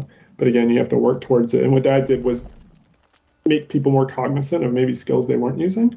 So we tried to onboard people to the combat system as well, because these games are difficult. It's people don't have a lot of time to learn the whole damn thing. So we try to find better ways to bring them into the fun, if you will. Mm-hmm. So you've got a great voice cast. Were there any, sort of close calls with your casting, or did you know exactly who you wanted to go with for each role? Yeah, I mean, we did a lot of auditions for certain parts, and then other parts we reached out directly, and we were super successful. But there's no drama there or anything like that. But yeah, we were very, very blessed to get that cast. Like I said, Ryan Hurst as Thor was awesome, and Richard as Odin was great, and like there's some other ones I'd love to talk about, but I don't want people to know about them yet. Well, Mihir is great. He talks a lot in this game, not in a bad way. He's really funny and insightful. How do you know? Like, is there a number how many stories he has, or how many voice lines for like those sort of incidental open world exploration parts? That's an awesome question, because I should probably know that, and I haven't gone and looked at how many we actually shipped with. I know how many were like I've reviewed or looked at some point in time, but I don't know how many actually made the cut. So now, I'm gonna have to take a little mental note here and go do a check, because somebody's gonna ask, but I'll get back to you. There's a bunch though. I know that for sure. Alistair Duncan, who plays Mihir, he's great. He's fun to have on set too. He just keeps everything light and keeps people smiling. And he's the one guy that doesn't have to be in a suit. He just has the helmet on when we shoot the scenes, and he can kind of float around. So sometimes he forgets like it's even time to shoot. And they used to have a basketball with like a face painted on it that they would use as the prop, like on a rope that was him that Chris Judge would hold on to. But our mocap stage, they actually made him a Mimir's head this time. It was great, so he would know like when he was going to be in there, because they had the Mimir head out. But yeah, Alistair's fantastic. Do you have a favorite story that you've heard so far? I don't know about favorite yet, but he's just like really one of the most likable characters. Yeah, he's fantastic. On the PS5, the DualSense controller, were you able to do anything really cool with the haptics? Yeah, I mean, we went through everything in the game that we could with those. Like all the cinematics are done like to like the nth degree. The in-game stuff, the weapon things are feel really crunchy and good for what they can pull off. The one place I will say that's like the adaptive triggers, we didn't do as much with those due to the game being very like twitchy, like in combat, and those kind of like little bits of slight delays on some of the triggers didn't feel great for the moment to moment. However, in some of the more canned sequences, we did add those in to give it a little bit more weight and power to it. So we were a little bit more judicious with the adaptive triggers for our game. But the haptics, I mean, we went all in on, and then there's a whole nother pass specifically for the DualShock on the PS4. So we basically did that whole job twice to make sure both experiences were rock solid. So looking at your credits, it looks like you've worked on just about every God of War game, going all the way back to the first one. What does this series mean to you, and what's your take on how it's changed over the years? Yeah, I mean, this series is everything. This is where it, made first great game, God of War 1 with Dave and Corey and Charlie Wen and Derek Daniels and Richard Fogey, and I could go on and on. I mean, that team, I could almost list that whole team off because it was only like 40 people. But that was a really special moment. And kind of made me like buy into the fact that like if you really hone what you do and you work with really great people, you can make amazing things together. I'll never forget the day that the final master copy was made. Shannon Studd still brought the whole team because we could fit into one room. It's so weird that I can't even imagine that these days, but a very small like conference room. And she had that disc in her hand and she goes, "This is what it was for. This is what everything, all that hard work over the last 3 years is for. And people are going to play this, in a couple of weeks, and everything will change, right?" The action adventure games, because it wasn't a good action adventure game that came out of the West. All the good games came out of Japan, like DMC and Ninja Gaiden and all this. And this is going to change things. And she was right. It changed everything, and we just a launching pad after that. And yeah, I've worked on all of them in different capacities, and it's just been really special. To me, it's kind of like in sports these days. It's really hard to see like one player stay with a team from start to finish, but when they do, it's pretty special. You look at like Tim Duncan with the Spurs. You may never see something like that ever again. Or like Kobe with the Lakers, and we have a few people that are like that, like Jason McDonald. Our design director, he's been with the studio since day one on God of War 1. He came in as a sound implementer straight out of USC. He was actually, the crazy story about this is he came into playtest because we ran out of playtesters for the day, so we called USC and they sent over some of their undergrads. And his feedback was so good, we were like, "Dude, do you want a job?" And then we got him. And he's been on every God of War, working his way up. He was like, he built Kratos on God of War 3, which is technically one of the best Kratoses ever. Design director on this game. And so there's a wall outside of my office with these huge, big, like, I don't know what they look like 4 foot by 4 foot plaques of the games. And like, that's like his resume is on the wall. It's like hanging those championships from the rafters at Staples or whatever, you know. And those are the things that are magical to me because I've worked with him like that. I've seen him come up and just do amazing things. And there's so many people on the team. I'm just giving one example right now because he's very near and dear to me. But that's the stuff that is really special. That you can spend that much time on it, and it's, you know, a lot of people bounce around and do a lot of different things, and you know, barely work at anywhere for more than 2-3 years, and you know, he's going on like, I don't even know, it's got to be close to 20 years at this point. So it's awesome to see that type of stuff, and yeah, I hope that he can do even more here in the future, you know, and that's what we're setting people up for. Very cool. Do you see any of the DNA of the original trilogy in Ragnarok? Yeah, there were little things we brought back for sure that we wanted. You know, like I said, Kratos, he knocked that ring rust off. He's kind of getting back to some of his old tricks. So, you know, he's got the grapple swings back, moves the world a little bit more nimbly. The blades are a little revamped from the last game, so he almost feels a little more comfortable with them. Just little things here and there. There's some callbacks, like some Easter eggy callbacks that I wanted to do. But again, those kind of get into spoiler territory, so we'll have to stay away from those right now. There's a guy on the internet that was people keep sending it on Twitter. I think his name's like Odysseus or something like that. I feel bad now I can't remember his name, but he keeps pulling him up. He sees the references. He'll pull up the old shot and he'll find the Ragnarok shot and pair him up. And I was like, man, this guy's good. He keeps spotting things. It's like catching all my little tricks. Seems like there's a greater enemy variety in Ragnarok than in 2018. Is that something you wanted to emphasize? Oh, yeah. I mean, the leap from God of War 1 to God of War 2 was very similar. Like, there was almost like a 50% increase in the cast, and people loved that. So we kind of knew the roadmap of what we needed to do. I mean, truth be told, if we could have did that in the last game, we would have, but it would have taken a whole nother year. And it's like, at some point, you have to ship these things. So it is what it is. And I don't think that cast is that lacking. I think that at this point in time, after 4 years, people need to find one thing to poke at. That's what they found. Now, obviously, the trolls were always a sore spot for some people. But we took that to heart. That was one of the first things day one. I made like a cast list. And I think we got every single creature on there except for like one. And even then, I think it was put on there. It's like we knew we were going to cut it on purpose just to get production something that we got rid of. But it was really, really strong. You know, the team was able to pull that through. And it's funny because you can't just put more in. It has to be more and good, if not great. And I think that's where the real challenge comes in because people start to look back and they're like, oh my goodness, it took so long just to get those creatures there. Now we got to do a whole new batch and we got to get them that strong. And you guys have all these new toys that Kratos can do and you have to have responses to that. And it's like a exponential matrix of problem solving that explodes in your face, you know, but you're like, no, we got to do it because it's the right thing to do for the fans. But the bosses are increased as well, like, you know, by a lot. So I think they'll enjoy it. Are you enjoying it? I am enjoying it very much. 2 thumbs up for me. Kratos has access to his Blades of Chaos early in Ragnarok. Is that something you knew you were going to do from the beginning? Yeah. Or was there some debate about that? Nah, it was like, you know, the way that moment came off in the last game is like, you know, people say it's one of the greatest moments in video games ever. It's like, you're not going to duplicate that. Just give him to him. He earned him. He's back. So, that was day one. Plus, it allowed, like I said, for all the new mobility, like him, you know, like being able to rappel and grapple up quickly. And even that's one of my favorite things that I see is like people comment on is like they'll see Atreus do that, the little grapple thing too. And it's like, oh man, he's like Dad's doing it, and he already taught Atreus how to do it. That's awesome, you know. And you see that father, like, because the whole last game, remember, Atreus rode on his back, all the climb moments and stuff like that. And in this game, he doesn't do any of that. He's does all the stuff on his own.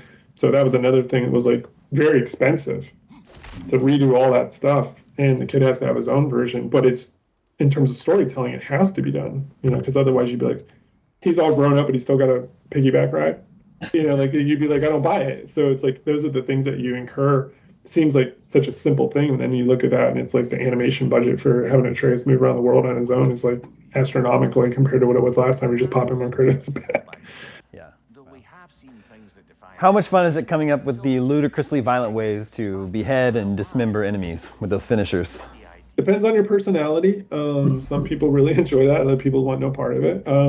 But it's those meetings are always interesting. I'll say that. There's a very select few people that like know how to ride the line between like, you know, what's too much or silly or kind of just right in the pocket. And so usually we get a lot of submissions on ideas, and then there's a smaller committee that kind of like condenses those down to meet the guidelines and the taste factor. And like I said, Bruno Velasquez is one of those key guys, our animation director. You're constantly throwing new things to the player. There's the new Death from Above attacks, Frost Awakening the Axe, environmental kills. Were you ever wary of overwhelming the player? Yeah, that's always a concern. I think I spoke of it here or maybe in another interview, but there's this, real thing in video games for players called the cognitive load, and it's like how much can they think about. So if you're trying to like spatially, where am I? Where are the monsters? What am I doing? What was my armor build again that I want to take advantage of? There's just like the mental stack gets crazy, and so it's not all required. Some of it's for styling on guys, but it's a very, very hard line. Because if you don't put anything new in, they're like, well, it's exactly like the last game. Then you can put this stuff in, they don't use it, and they still say then you have other people like, it's too much. So you kind of just try to find a way to dole it out in small doses. So it's first start off kind of like, okay, I just use my axe, learn my variants a little bit. Okay, now I'm going to learn the blaze. Now we're going to put some environmental stuff in here. Now we're going to put an arena where you can move around, and you just start to acclimate them. It's almost like, like climbing Everest. It's like you don't just climb Everest. You go up to base camp and you hang out. Then you go up and you come back down to base camp and acclimate. Then you go up to base camp 2 and you hang out. And then, you know what I mean? You just do this until you get to the top of the mountain. So, and not everybody's going to make it to the top of the mountain. We're okay with that. God of War 2018 already had great combat. How'd you go about improving it without messing up what was already working? Yeah, that's another tricky proposition. We knew that Atreus was going to have to be a little bit more grown up. To really again sell that idea that he's been training with Dad. So that was the first place. Like, is he going to be more aggressive? Can Kratos do things to allow him to do more things? Can Kratos play off of things he does? So that was like the first place we started. Then we started to take apart the combat system and look at it in a way that last game you kind of had basic attacks and then you had the runic attacks, and the runic attacks were on cooldown. So you kind of did all this stuff. And then you do a runic attack, but you had to wait for the cooldown. And there wasn't really anything in the middle. So we wanted to create some new moves. And that's where the triangle moves come in, where they're like, you can do them whatever you want, but you got to spend a little bit of time on them to build them up. And then there's the stuff with the immolation abilities as well, where you can build up the meter, and then you can choose to play risk reward and ride it out where your blades or axe are stronger, or you can cash it in and then you get a big burst of elemental abilities on there, and then you still have the runics. So we just tried to create a larger gradient of options for the player and play types, because again, you don't have to do any of it, but if you gravitate one way or the other or all of them, then you can have a more expressive Kratos. And then we opened up the choice a lot more with Kratos, like where you can kind of outfit what he does and whatnot without giving too much away. Well, that's all the time we have for today. Eric, thank you so much for joining us. Congratulations on the launch of God of War Ragnarok. I'm loving the game. Got a 10 out of 10 from IGN and praise from other outlets as well. It just seems to be, quite an achievement. Congratulations again. Thank you so much. It's been an honor, and it's very humbling to see the scores out there in the wild.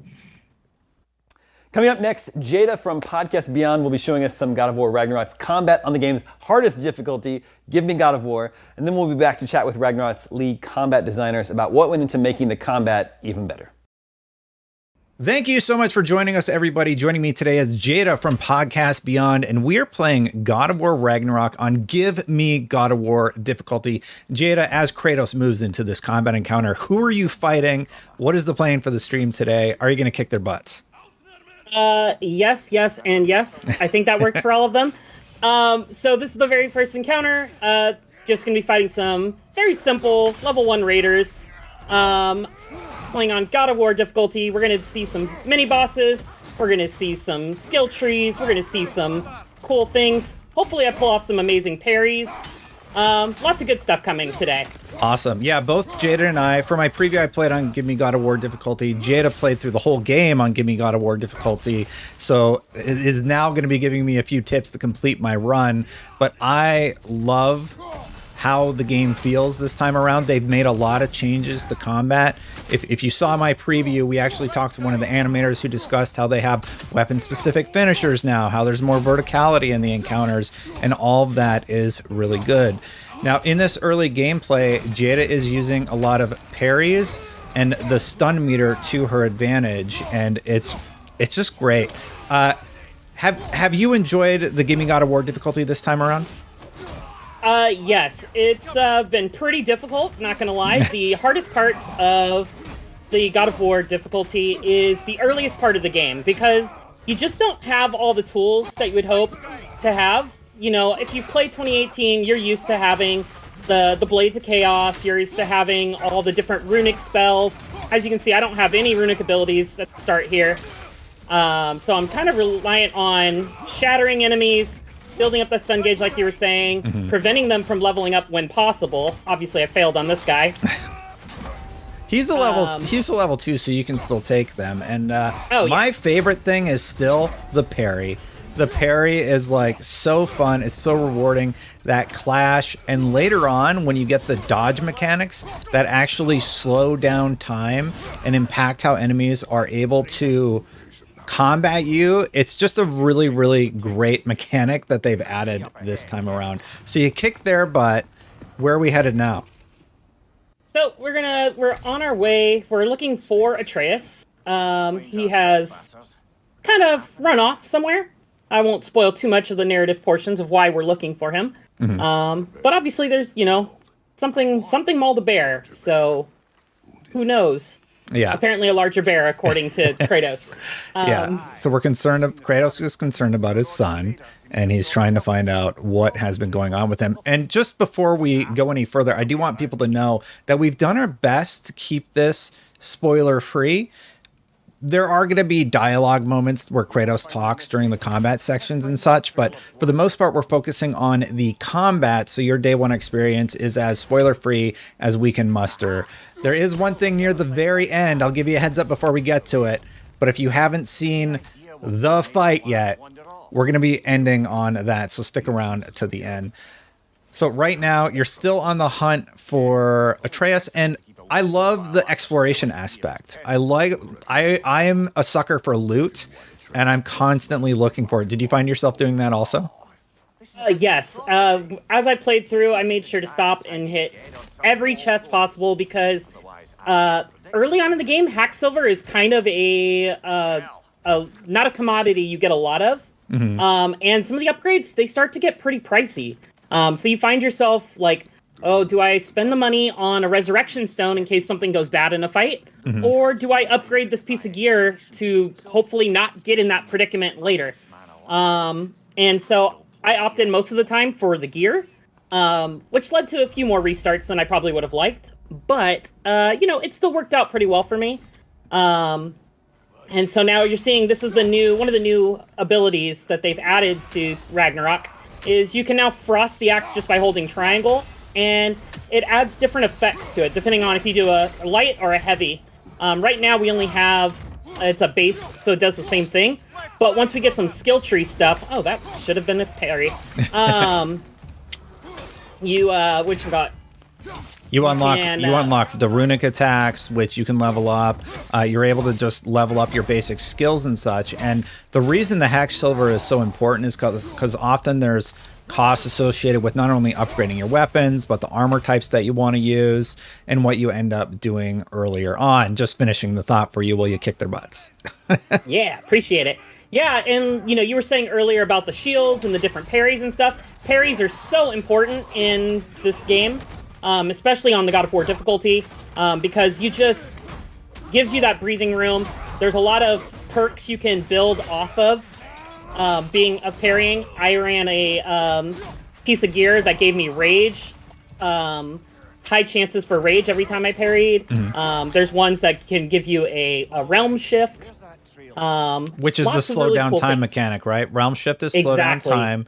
And rage later on also gives you that option. You can stat into a health boost when you use your rage, or, the beat 'em up option, traditional option when using rage. Which one did you actually go with? You know what? I actually stuck with the Fury for the most of the game. But I did find some use in one of the other ones that was like a kind of a supercharged attack, like single use. And that was a lot of fun. And it worked out better in some of the boss fights.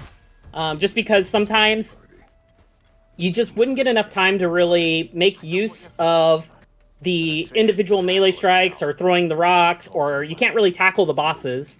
So having that one single, like, big meaty chunk of health is sometimes enough to either take a boss to the next phase or, you know, potentially finish off the boss and get it to that, you know, get that context sensitive button to pop up. Did you feel like Gimme God of War difficulty was easier this time with things like the mid-battle boss checkpoints? Yes, that is actually one of my, like, things I just did not really like, personally, because if I got into a fight and I was, you know, half health, 3/4 health, that's something I need to be able to overcome. But instead, this time, if you die and once you got to a new phase, it heals you to full. It cheapened it a little bit for me, but, you know, I was thankful for some of the tougher fights when I was just, like, trying to get through. It was nice to be able to just do that.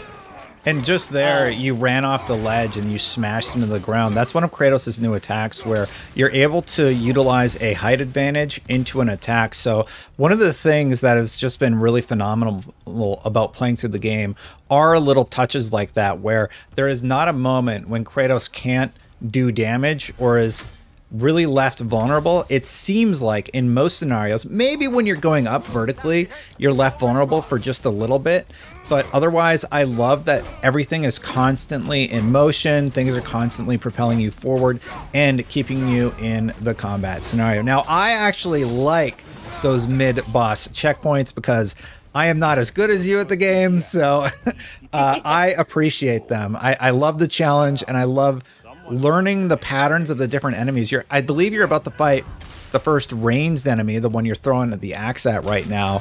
And yeah, I don't know about you, but sometimes it's just really smart to play back and just throw your axe to whittle away at them, hit them with that frost damage, get them slowed down.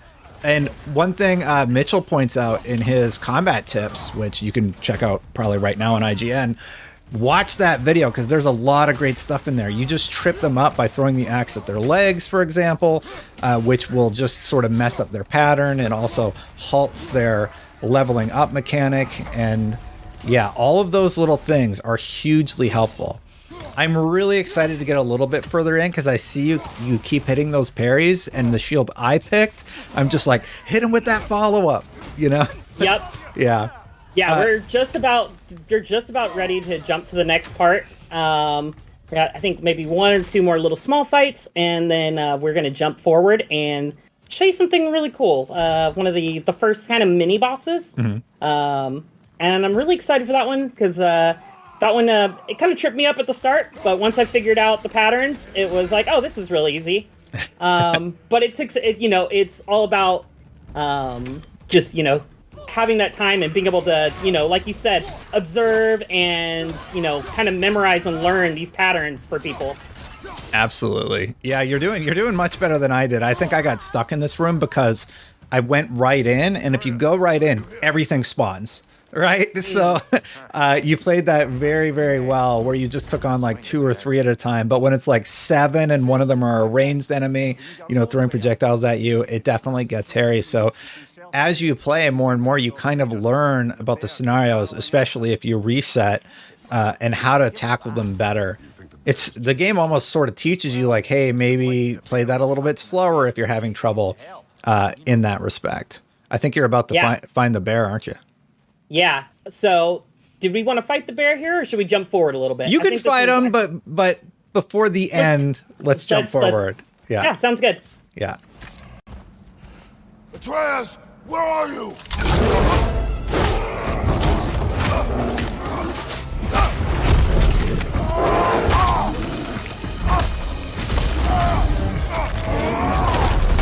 Well, we found the bear, or he found us.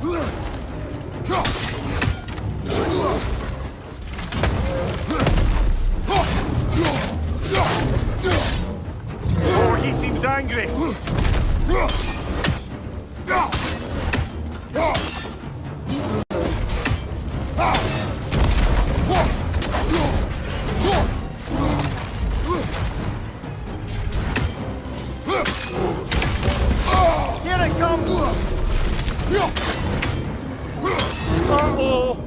you see right now I'm using a lot of like kind of ranged attacks because the bear doesn't stagger very easily.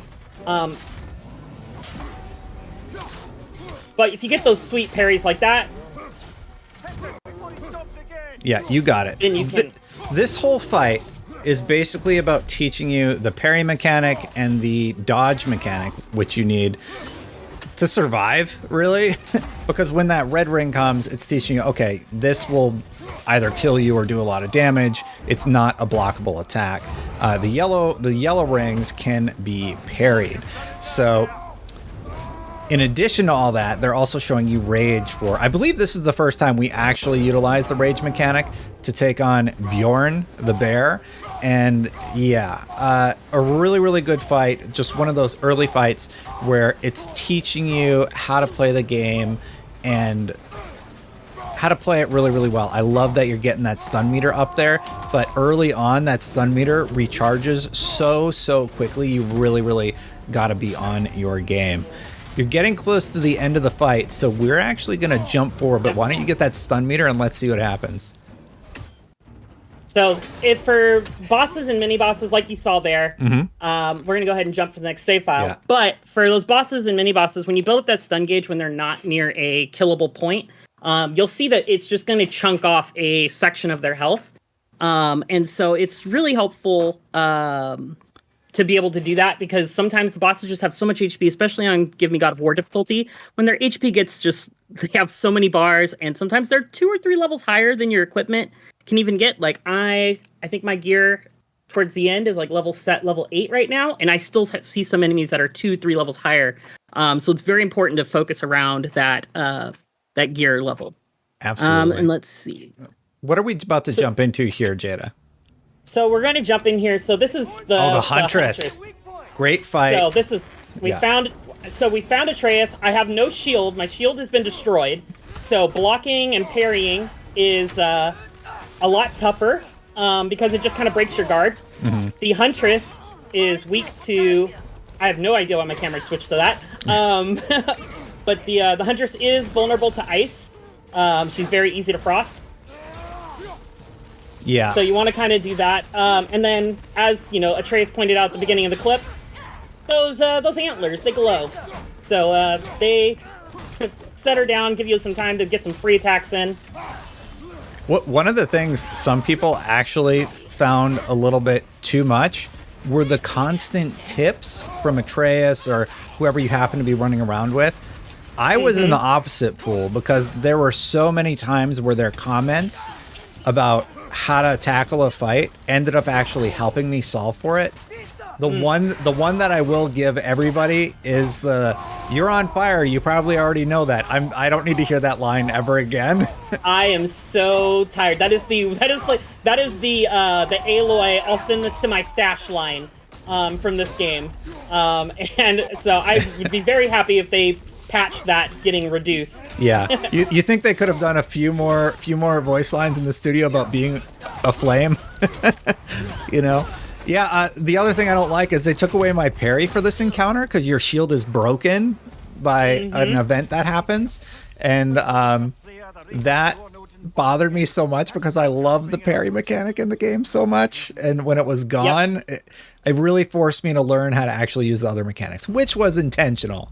But I definitely miss it. So they're actually talking about runic attacks. Why don't you dive into the leveling up system, or not the leveling up system, the menus, and show off what these do. Yeah, so the first runic attack you get is Winter's Bite. It is a light runic attack, so this is holding L1 and then pressing R1. This is great for just kind of gap closer, as well as sending enemies skyward. So it's really helpful if you get a group of enemies. You can knock them off a cliff. Get some free kills, easy kills. You don't lose loot when you knock people off of cliffs. So some games you're worried about that. If they are going to drop loot, it would drop forward. And there's also a mechanic when you visit your favorite blacksmiths that will also retrieve any loot that you happen to miss, which is great. Yeah, they have a big old crate, and you can just pop it open and get any of the loot that you missed. And that has definitely gotten me a few extra pieces of hack silver. Yes. The hilts end up being important. So you just went in, you equipped a different hilt. Does that come into play later on, or is it sort of, yeah? Yeah, there's a lot of different hilts. I actually have a build that I use where every time that you execute somebody with like the R3 command, I have on my axe, it gives me a blessing of cooldown. On my the pommels on my Blades of Chaos give me a cooldown on, or give me a gift of strength. And then I think on my shield, I had one that also gave me rage or whatnot. Nice. And so it's just like a nice kind of like min-max kind of build. It didn't have the best stats, but it did have some really cool stuff. We can jump in the skill tree as well. So as you're seeing, I haven't really bought anything yet. Don't really have a whole lot of experience, but this is the new imbue of the Leviathan Axe. They have this new cool skill labor to where you're rewarded the more you use specific moves. And then once you've used them enough times, you unlock the labor, then you do bronze, silver, and then gold. You'll be able to imbue these skills with different effects. Things like increased stun meter gain, increased element, damage reduction, or to keep you from reduces the damage you take when you're fighting if you get interrupted. They've really there's a lot of cool stuff. Sorry to interrupt you. I just want to appreciate how much time they took and consideration into how you can build your character. The fact that you're talking about different builds for Kratos is awesome, because in the last game, it's kind of like, well, you have your weapons and they couldn't do much more. Another thing, if you could go mouse over the second tree, third one down on your blades, you can actually disable skills. So you've unlocked that skill right there. You can disable that. And the reason I like that is because sometimes the animation or a certain flourish that would happen that you would hit accidentally when you're, in an intense combat situation could cost you the game, basically. So if you have a combo that you really like, but one piece of it is messing you up, I love that you can hit that button and just turn it off. Do you have any last things that you want to cover off on besides don't sleep on Atreus? Yes, do not sleep on Atreus. There's a lot of really cool skills. Him being able to draw aggression has saved me countless times where he just kind of runs up and uppercuts somebody with his bow and gives me some breathing room. Sometimes he'll just go and charge at like the ranged enemies and, occupy them. So this is going to make me use the runic before we can move forward. So say, hey, you know how to use this. Here's how you use it. Is there something that you still wanted to show in this section? I'm trying to remember what happens. I think that's pretty much for this section. So what we can do now let's is use we can jump. Yeah, let's jump forward and use the magic of editing to jump right to it. Okay, so where are we now? This is a totally different place. So we have traveled. This isn't a fine. Not now. There are enemies ahead. We have traveled to Svartalfheim, the realm of the dwarves. You may recognize this area from the trailer. I think Kratos actually, one of the teaser trailers, came right up here and with his blades, kind of did a little jump like that. So we're going to just kind of imitate that. We're going to do some blade combat here. Heck yeah. I recognize this area, and I hate these enemies. I hate them so much, because what'll happen is they will, go away from you, and one will be hitting you with acid, while the others you're trying to do your regular combat with. So I found that kind of annoying, not in like a bad way, I need to figure out how to deal with this combat encounter. Now, I love the combat in this game. I think I've made that fairly clear, but when I talk about something that's frustrating, I mean in that I'm not good enough to take on this encounter yet. I have to figure out the combat puzzle of this arena that has been built. Were there any areas that you felt were cheap throughout because you've beaten the game, right? Did you ever feel it got cheap? There are a few areas that were tricky. I'm not going to lie. These enemies that you're talking about having issues with, these little guys right here, the little fast ones. Yep. Did not enjoy learning how to fight them. As you can see, poison from behind. We're going to go ahead and burn a resurrection stone there. The poison is so brutal early on in the game. I hate it. I hate it so much. But there's one of those weapon-specific finishers that you got. Yep. Glad you had the stone ready to go. Oh, you use the blades to pull him in, right? I love that move. There's some really cool new stuff that they've done with Atreus' moveset and Kratos' moveset. And I like how the movesets actually feel like Atreus has learned from his dad and adapted those movesets to his own style. I don't know if you recognize that also, but that was my takeaway. There's a lot of synergy. Oh! They get ya? That little guy, got me from behind. I saw the shield. I got excited. Sorry. Yeah, no, I was gearing up for a shield bash to knock him back, and then I was gonna hit the fire jar, and unfortunately, he one of his friends came up from behind. So we're gonna. You can use it as an opportunity to talk about the parry system and how this particular shield works, because this is the one that I really liked. How it works is basically if you manage to parry an attack, it charges up, and then you can double tap the parry button, and you will smash your opponent in the face for, I believe it's extra stun damage, right? In addition to regular damage. Yes, so you do extra damage. You also do extra damage. You build up extra stun gauge. And then there's that poison again. Yeah. Those guys, they really, really get on your nerves. Do not let them level up either, because they're basically a one-hit. If these characters get to level 2, because poison is so strong in the game, you want to take them out right away. Jada, I think it's pretty spoiler-free. What's the armor set that you keep telling me I need to get? It's about the armor 7 hours in, right? Yeah, it's probably about 7 hours in. Yeah. It's in the next realm. It's called Lunda's armor. And basically, it kind of reworked how I played the entire game. Because, you think God of War, you think of all the weapons, but with Lunda's armor, it actually enhances bare-handed fights to where you just want to fight with your hands, because every strike, parry, guard with your shield actually will infect the enemies with poison. And when you infect enemies with poison, it does 3 things. It does, it lowers their level, which lowers their damage they do to you. Oh my goodness. And then good play there. It also increases how much damage you do to them.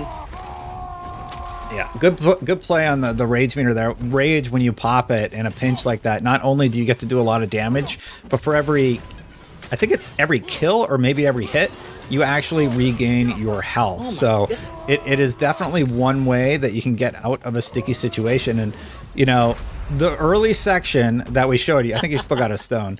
The early section that we showed you was an easier combat scenario, but it's still not a joke. Like, you still can't make a mistake.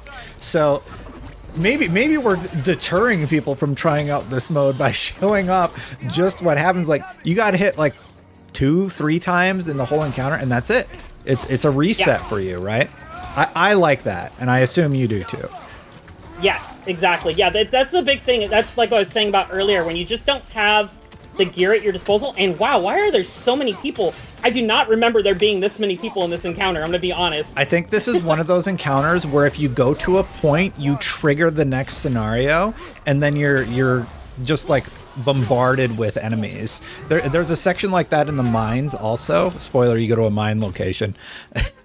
And I did the same thing. I was like, how do I get past this? It's like too much to deal with. And I'm like, oh, I'm triggering the combat scenario down there. So I'm having to deal with like 12 enemies or something as opposed to 3 at a time, which is a little bit more manageable. Yes. There we go. It's like, I'm pretty sure there's a health stone down here. And the cool thing about, I will say also, is so the health stones that you will find just placed around the map, those actually respawn over time. So when you're just kind of exploring, don't worry about saving those for later, because you're just leaving health on the floor or on the table, I guess, at this point. Because they just kind of respawn after some time. So you can always come back and restock on them.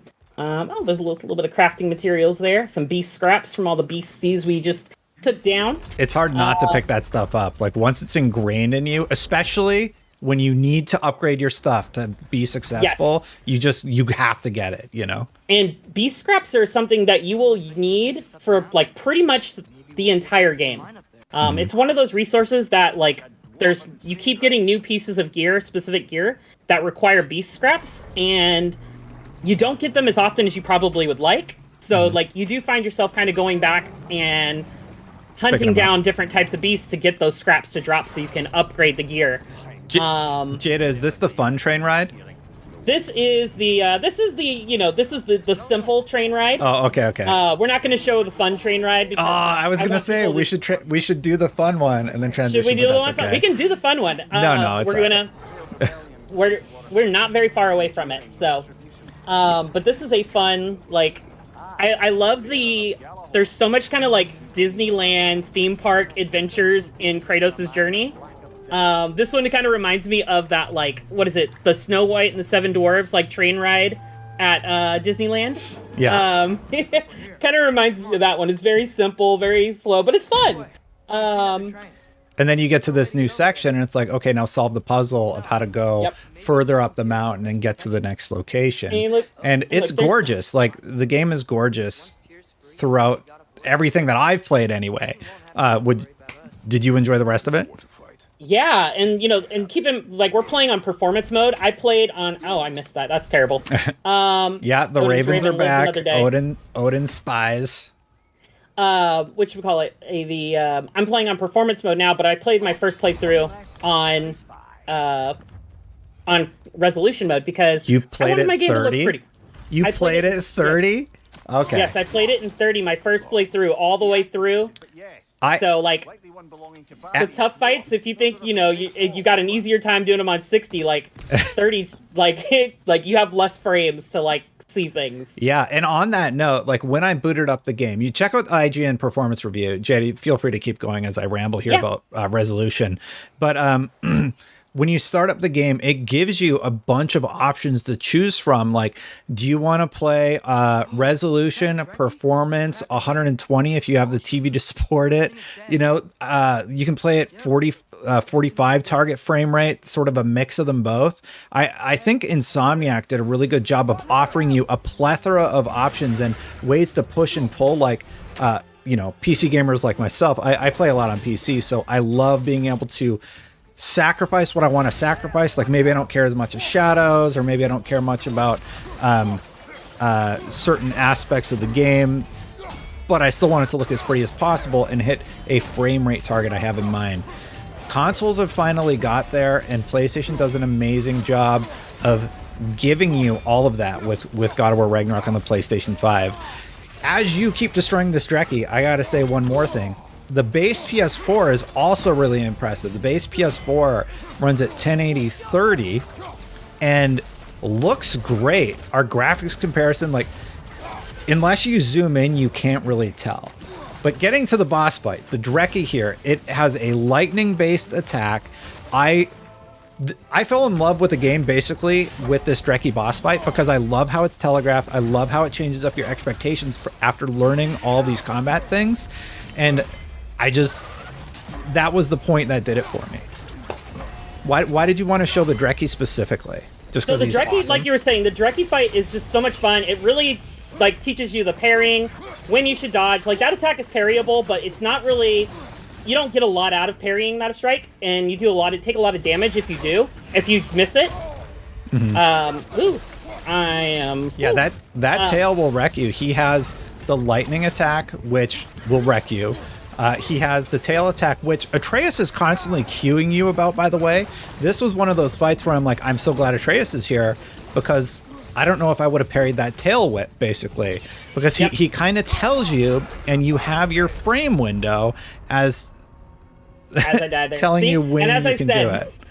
Yeah. So like I said, if you miss that timing on that parry, it's a little bit trickier on that one, and it's not really worth it, and you take a lot of damage. So yeah, play it safe, and you'll get through it. That's the moral of the story. Do you want to give it one more shot, or do you want to jump forward and show something new? So I don't have a save at the fun train ride. That's okay. That's okay. So you'll have to see for yourself. Game's out now, so yeah. All right. Well, Jada, you take down this Dreki, and then we'll move on to the next one. Sounds good. The front train ride is literally right after this, so if I get the win here, which I should, we'll be able to see it. I just like the climactic ending of the fun train ride, so I would love to share that with our audience, but yeah. It's nothing too spoilery, it's just, I just thought it was great. Yeah, the Dreki is so cool. One thing you guys may be seeing is that green arrow, the green circle status effect on that Atreus is building up with his arrows. Those are sonic arrows. Oh yeah. Those are really helpful for keeping enemies knocked into the air. If you can knock them, manage to get knockups, it will keep them hovering in stasis. The Dreki, unfortunately, is a little too heavy for that.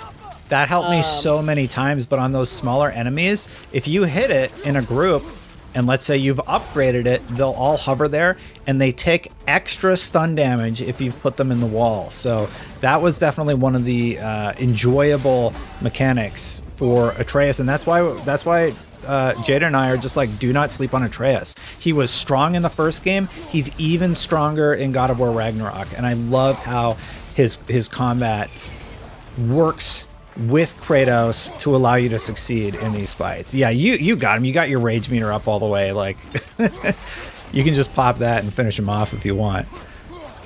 Or just do it the old-fashioned way. Blades of Chaos are doing it for you. Got him. That's it. Boom.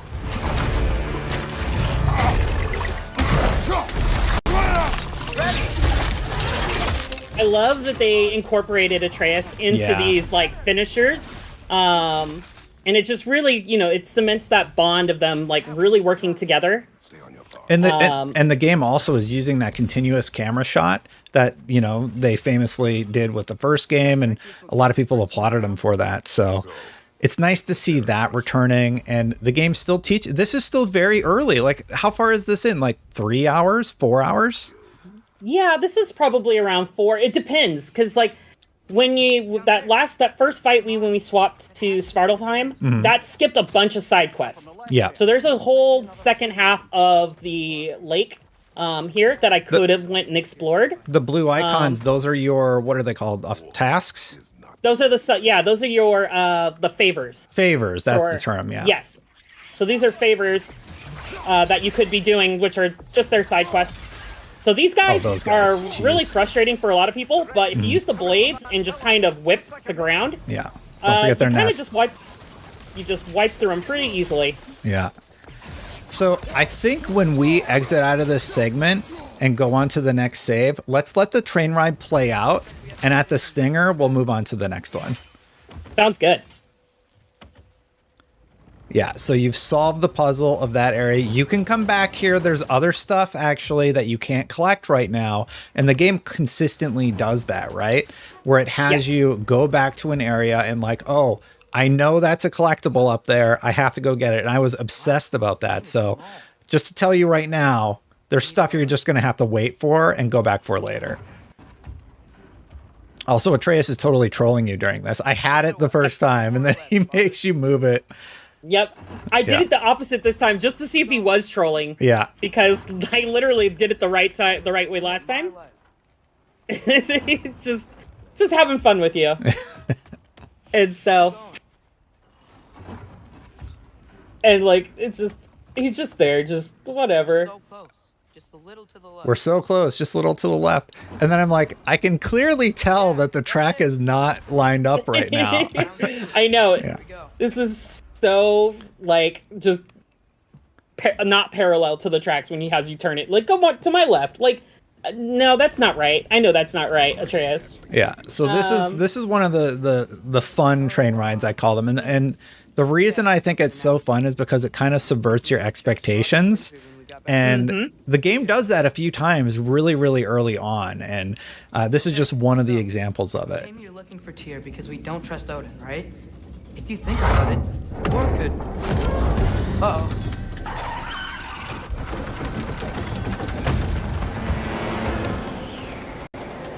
On your left!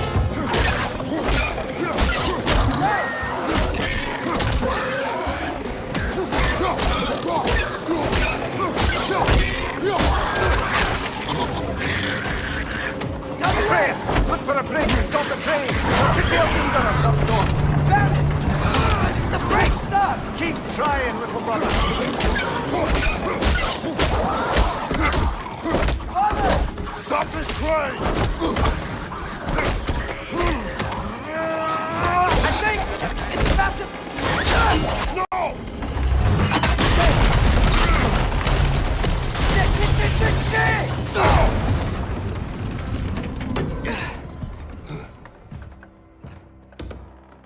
Get up! Father! A troll?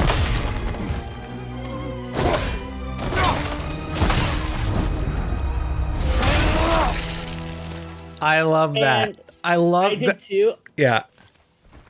Go ahead. I do feel a little robbed. I was like, sweet, a troll fight. I've been wondering when we're gonna get. And then they give you one, and Kratos just does all the work for you. Yeah, Kratos is just like, no. This is the section, by the way, where I just got slaughtered. But anyway, we were going to jump forward anyway. So Jada's going to bring up another save right now, and we'll jump into that in just a few seconds.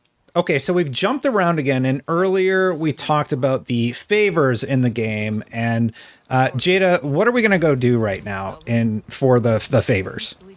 Yeah, so we've actually jumped a little bit backwards from where we were earlier, but this is Svartalheim still, and we're going to kind of explore the lake, the Bay of, what is this called? The Bay of Bounty. And Mihir has been troubled by some mining rigs, thank you, Atreus. And we're avoiding spoilers on that one. There's a lot of context to that is delivered while you go to them, but we're just going to let you experience that in the game, obviously. Yep. So, but yeah, so we're going to go and, shut down some mining rigs and, help liberate. Liberate the mining rigs. Sorry to interrupt you, but these areas, they're not only little puzzles, there's also combat elements. It's not like you can just walk up and shut down these rigs. What they've done are they've introduced new enemy types. They've given you puzzles to solve in these areas, and sometimes they surprise you with some harder than you might expect enemies here. The whole favor system and just this area in general, it's the first time you really get to explore the map, start seeing what the side quests are going to be like. And like I said, you start seeing things that you clearly can tell are an ability you're going to get later and utilize to get more collectibles and such. Did you end up coming back here once the game was all done? Yeah, there's a few objectives that populate afterwards. So I made a couple trips back to Svartalheim. There's also some in-game later stuff, and you definitely probably don't want to take it on early on. Well, one we're gonna show later, they're called the Hateful, and it was one of the first thing you and I messaged each other about. I was like, hey, were you able to beat this Hateful character in this early area? They are this enemy type. They're Draugr, and they come out of these holes near the mining rigs, and they're exceptionally difficult. They're very fast. They use fire, and they'll just eat away at your health so fast if you're not paying attention, as most things and they're do. Important enemies to fight too, because they drop upgrade materials for your axe or your blades of chaos. So these are fights that you want to do at some point or another, because it's just you want more power, you want more strength from your axe, you want more I think is it runic from your axe and strength from your blades, one of the two. But yeah, you want as many of those bonuses as you can as you progress, especially playing on the Give Me God of War difficulty. Every stat point can really help make the difference in some of these fights that you're trying to make or break, how fast you get through them or how many hits, how much damage you take per hit. Yeah. In the background, so we're playing this before it's available to the public. We're going through, and we actually don't know if we've seen all the trophies, but I don't think any of them have anything to do with playing through on the hardest difficulty. That's just for your own pleasure, if you want to call it that. Yes, exactly. Which is good. This fight is not for the faint of heart. It's definitely tough. This enemy type has this ability where it actually spawns the little babies. I call them the babies, but wretches. Yeah, definitely a hard enemy to face because of those little guys. But I actually found this to be one of the easier enemy types to kill. Yeah, These guys, their patterns are pretty predictable. Mhm. I didn't have a lot of HP going into this, and one of those little guys got me. Yeah, the little guys, if they overwhelm you, they explode. They do a lot. But this guy, him or herself, not one of the more difficult. However, that doesn't mean that these favors are easy. There are some where there's more of the frog-like characters that you're going to have to take on, and those I found to be much more difficult because they're using verticality, they're using more of the map and their abilities, and I do like the animation when he takes them out. So Yes, the execution animations are very well done in this one. It feels very visceral. It reminds me a lot of the over-the-top that we got in like the previous trilogy or original PS2 God of Wars.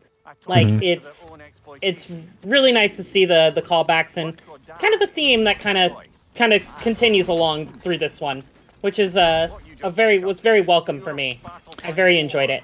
small things I'm just being reminded of as you're picking up health and the collectibles and such. I remember that when you actually pick up health things near a boss during an encounter, it will stun them.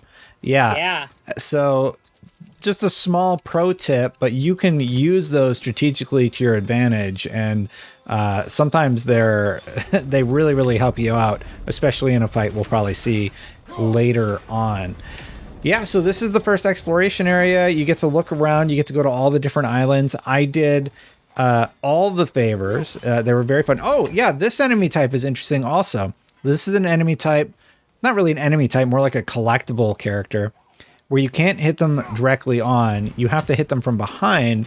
And if you kill them, then you can go down there and get some valuable resources from them.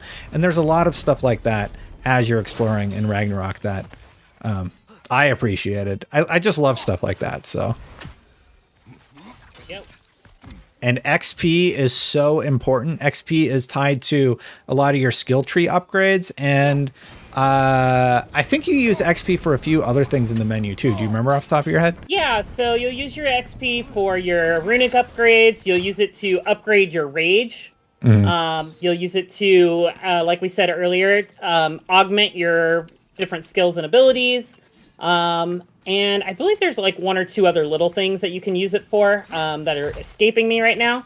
But there is a lot of stuff to use it for. Let's see. I forget how I'm supposed to get in here. I think you just jumped down when you were up there. All right. Well, we'll grab it. I'll grab it later. Not important. You have your main save. This is just your funsie save anyway. This is funsies. So Not going to waste time going back up and around. All right. The reason I really like all this side stuff is because you get a lot of dialogue between the characters.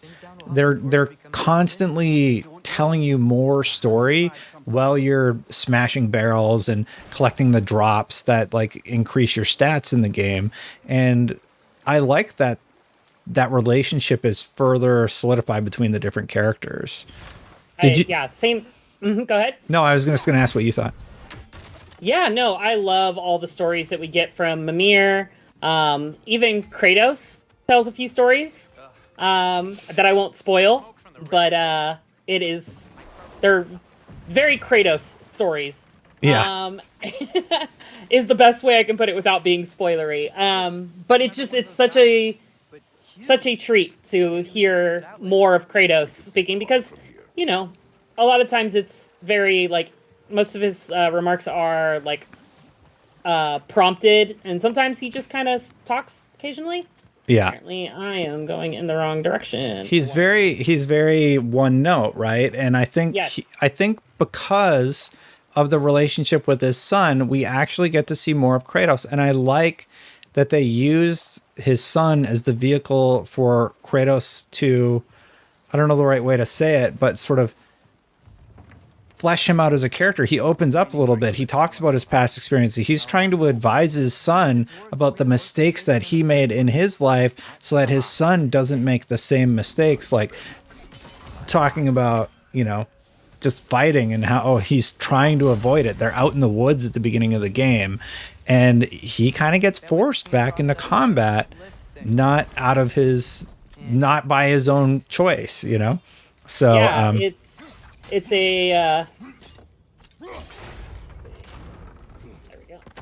Yeah, no, 100% agree, because, like, Kratos has been this character that we all feel like we know, pretty well, for those of us who've played, or anybody who's played a lot of the God of War games. But, like, you get so many different layers from him because of his, like, interaction with other people. And it's such a treat to kind of peel back the layers of that onion, so to speak. I smash all of the fake statue things just out of paranoia. I'm like, if there's a fight, I want to know it's coming, Exactly. I want to get that first hit in. Yep. I want to have that advantage, because sometimes that one hit can make all the difference. I've died a few times where an enemy had 0 HP. Like, they literally had no HP left. And I'm just like, oh, okay. Well, but I died, so doesn't count.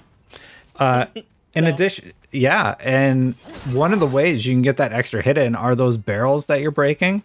If you wait and time it right, you can often hit those and they will just obliterate enemies if they happen to be anywhere near them. So that's definitely come in clutch for me a few times. Yeah, using the environment is very important for sometimes, like, it can help, like, it may not kill the enemies, but it may stagger them, it may knock them back, and give you time to finish a combo or something else. Just any tool you can use, the better. Yeah, speaking of the Draugr, there they are. Yep. I really like the abilities that bring you into the fight or bring them to you. It's a good way to sort of separate the pack, and there's that juggle. It does seem like juggling is very powerful in this game. No matter how you choose to play, like you choose the stat into a I don't know what to call it. I'm playing a lot of Marvel Snap. Destroy build. Yeah, like you can build into your damage stats. Yeah. Yeah, you can build into your strength. You can build into your runic for your runic attacks and stuff. I think most of my playthrough, I focused on strength because I just kind of wanted to get through the enemies as fast as possible. Yeah. And then my second priority was luck, to get a bunch of things to proc that I needed to proc constantly, like the rage bursts on parries and stuff like that. Because we were talking earlier about the shield that I'm using, yes. Which is by far, I know between the two of us, our favorite shield. Yeah. Because just having that ability to, gain stats like rage off of it and do extra damage, get better stuns. Oh, that's right. You gotta set it just right, and then you jump over, and then this is what I was talking about though. They're not always straightforward. You have like a puzzle element, and I mean it's not overly challenging or anything, but it is sort of like an added layer to the onion of the entire God of War experience, right? So you have these puzzles, you have combat puzzles, and then you have like a cool encounter usually at the end of these favors. And I think you're about to go in, you're almost there, right? Yeah, yep, so here you go. You're at the top of the mining rig. Yeah, I am curious because you and I both use this shield because it just does so much stun, and it's really versatile in what it can do. I would love to hear from somebody that used the other shield to explain to the viewers who haven't played it yet.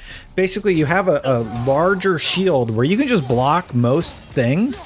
I think you still need to avoid the unblockable attacks, but you absorb that energy and then you can just slam it into the ground. You've probably seen it in the trailers. And then there are other shields that have also been in the pre-release trailers that are potentially used in other ways. So having... one of the other ones I really liked was there's one for that cleanses your status effects. Oh, nice. So, like, if you get, covered with frost, poison, fire, whatever, you can double tap with the shield dash, and it not only cleanses the effect from you, but it deals that elemental damage to the opponent. Good reflect. So, really helpful in some of the later fights. Yeah, for sure. Sorry, I was seeing your health, and then I saw you get that perfect parry, and I was like, all right. Yeah. Good stuff. And those are the moments that feel really good. Mm-hmm. Just being able to kind of clutch out those moments. It's it really makes you appreciate the combat in the game and just how like balanced it is. Even on how difficult the higher difficulty, it still never feels unfair. Yeah. It feels like if I miss a parry, I'm like, okay. If I die because I missed a parry, it's because I missed a parry. It's on you as the player. Yeah. Yes, it's not because I didn't have a fair chance. Yeah. And just, I want to give the biggest shout out to the sound design team on God of War Ragnarok and the effects team, because like those circles that come in, everything's telegraphed in a very perfect way where you feel like it's on you. You never feel like the game has betrayed you. Well, not what I've played so far. You never feel like you were misled or tricked or anything like that. It's just your skill. You have to get better to figure out how to solve the encounter puzzle, right? Yep. And yeah, in certain encounters, it's like certain moves are just more useful than others. Like I really like the Hyperion grapple or pull or whatever it's called, because that one like shoulder charges you into somebody and builds up a high amount of stun, and you can augment that with even more stun. So like you can just like shoulder charge somebody 3 or 4 times and build up their stun and then do the execute, which is a great way to, you know, remove one enemy from the combat. This is the this is the chest. You'll find at all the blacksmiths. Anytime you see Brock and Sindri, this chest will be here. If it's glowing blue, it means you missed something to pick up, and so you don't miss anything. We can actually swap shields and kind of show off one of the other ones. I would love to see it because I love the Dauntless shield so much that I just kind of stuck with it. But I am curious about this. And while you're here, we should also show off the upgrade pass and how things sort of start stacking upon each other. Like, why don't you show us sort of early game builds and how you would deck Kratos out? Yeah, so right here, first off, I'm going to go ahead and craft this Nidavellir armor. This is what we're getting rewarded for clearing out these mining rigs. This armor, it keeps the stun gauges filled longer, and then when you with the chest piece, when you stun grab somebody, you get a health burst, so it heals you. So it really pays off to be able to do these side quests, because this is a really good armor set for early game. And then let's see, we wanted to do some skills. Let's see. So as you can see, I've already upgraded my freezing throw to add extra stun, but if I wanted to swap that, I could add extra protection, so I get damage resistance and resistance being staggered while I'm charging up the throw. So that way, if somebody's coming in and you're not sure if you're going to get the throw off in time, you could potentially still get the throw off and mitigate some of the damage you would take. Or you can just increase the damage. I personally like the stun bonus.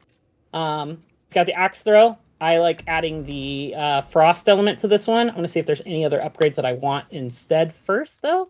As you can see, my other techniques here, I've added stun just to the regular charging of the axe.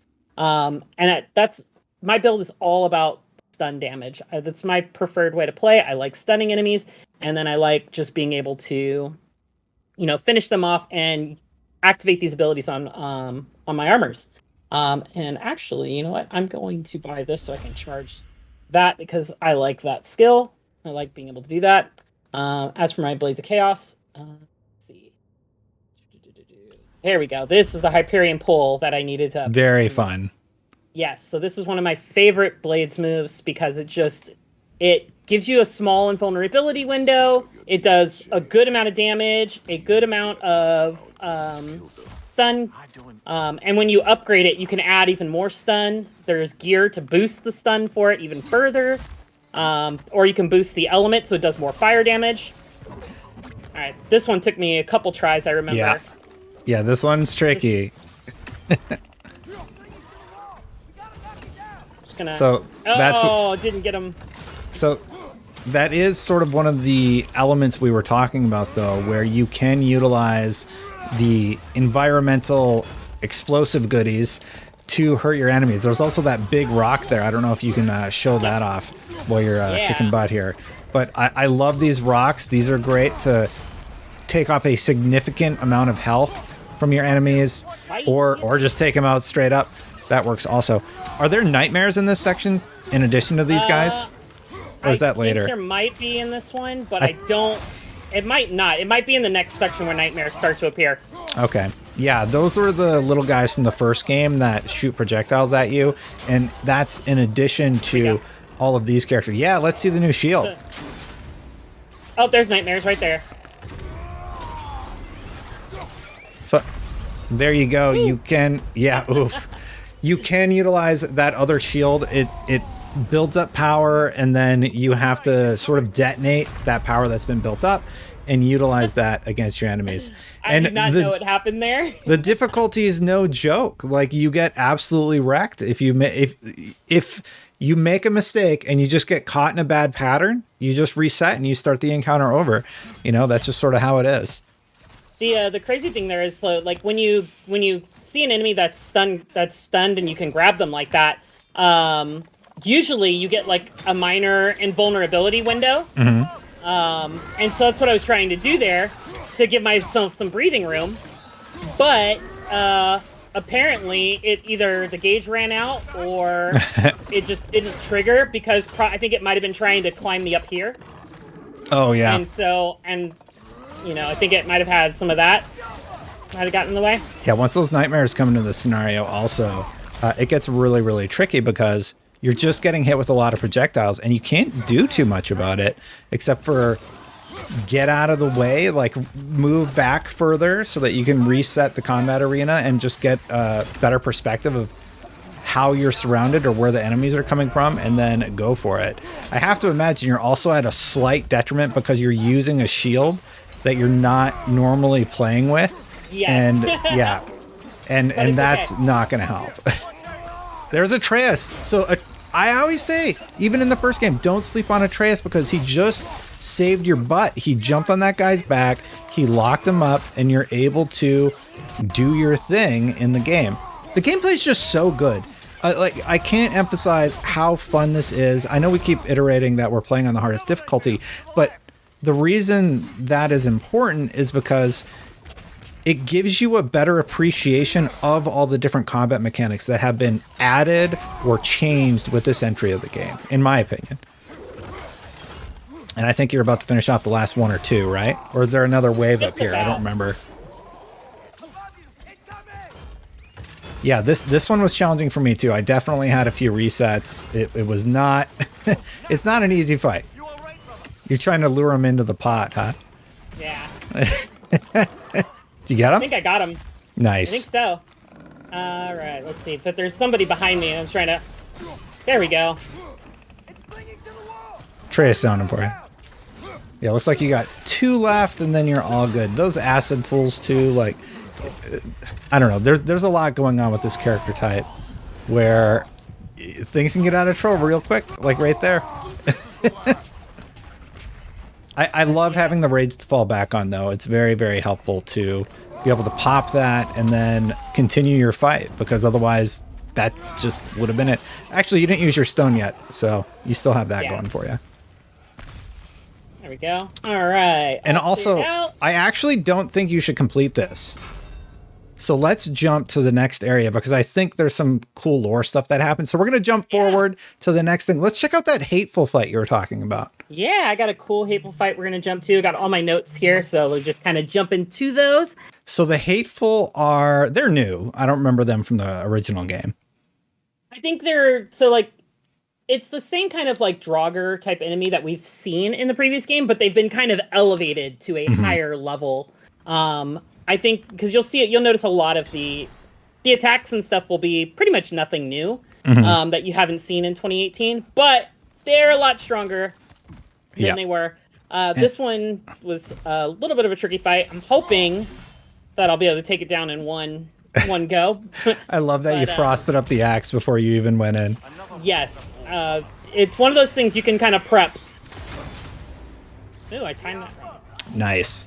Yeah, so we've jumped forward to this hateful fight. This is what I referenced in my preview, where I said I got in a little bit of trouble by going off the beaten path. It was the hateful that I kept encountering, because these fights, they're really, really fun, but they're really, really challenging. You make like one mistake, you're going to be hurting. You make two, you're done, and you're resetting that encounter. I would get stuck on these for like, I don't know, half an hour before I figured them out. This one went a little smoother for me because you can kind of cheese him by getting up on that platform. But he brings in his buddies, so then you got to crowd control his buddies, and if they level up, the whole thing just goes nuts. You're doing a great job, though, Jada. So the big thing with this fight that kind of helps make it more manageable, if you can get him in this corner, yeah, it just makes it real easy to kind of build up that stun gauge. And then you get that huge chunk of health just knocked right off. And his parries, if you can usually get the first few, which is helpful. Oof. Yeah, and that speed move is very, very difficult to time right. I'm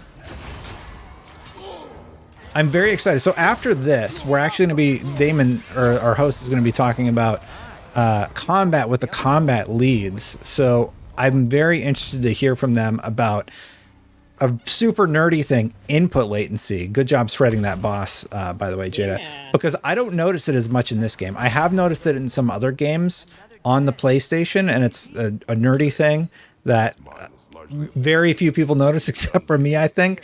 I do not notice it in God of War, so I'm curious what they've done to mitigate that. Yes, you can play at 120 frames, which will bring that down.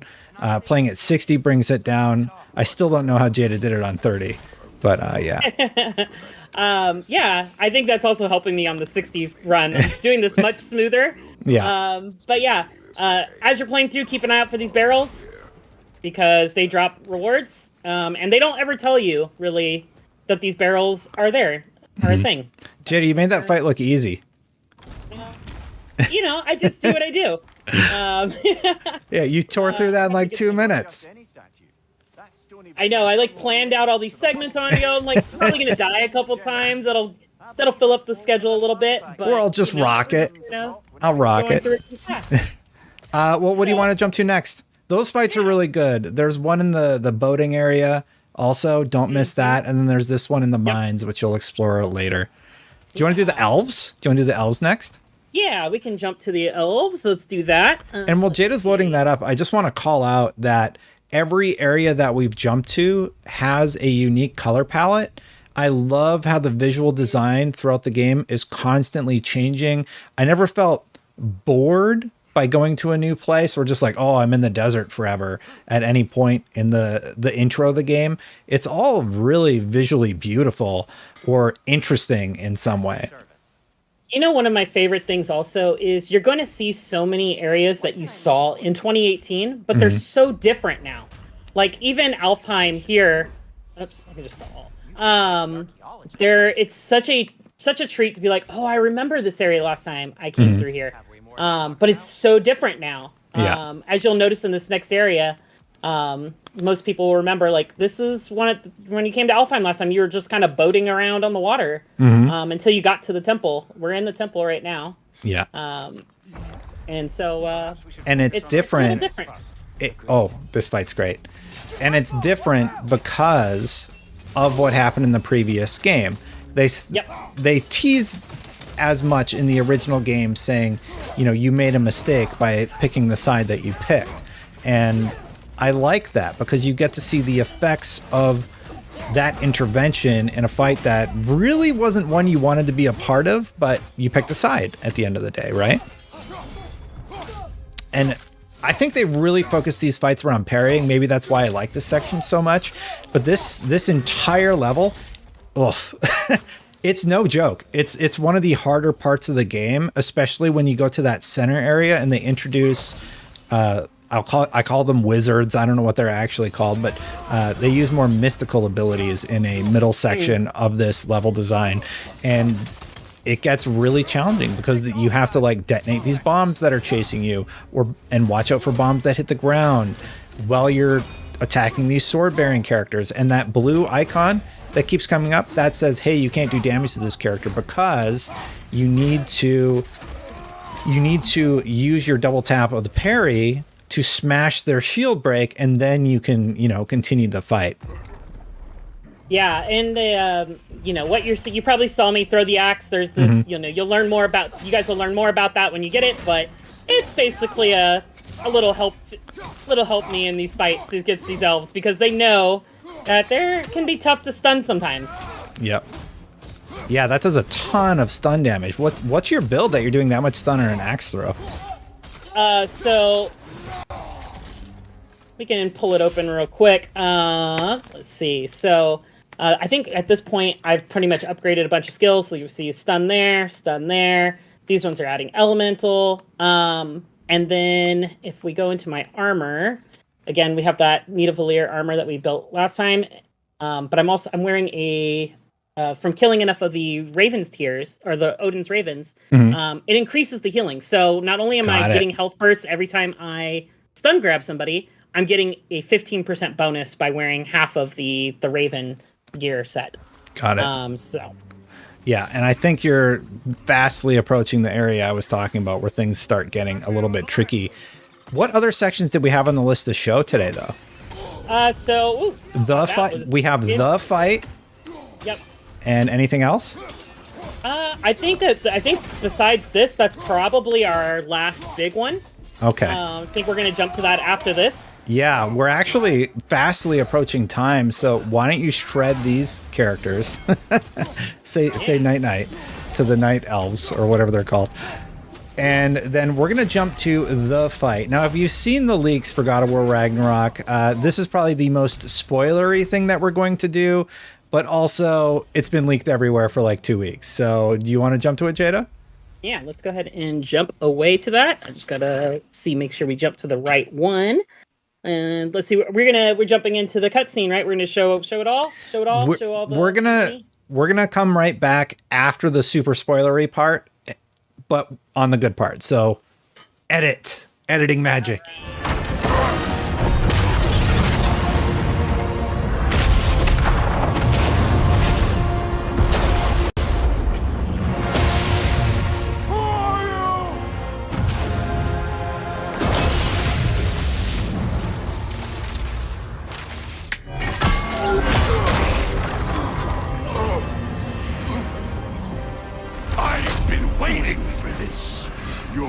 From here, we got a tradition called blood payments. It means I get a piece of you for what you took from my family.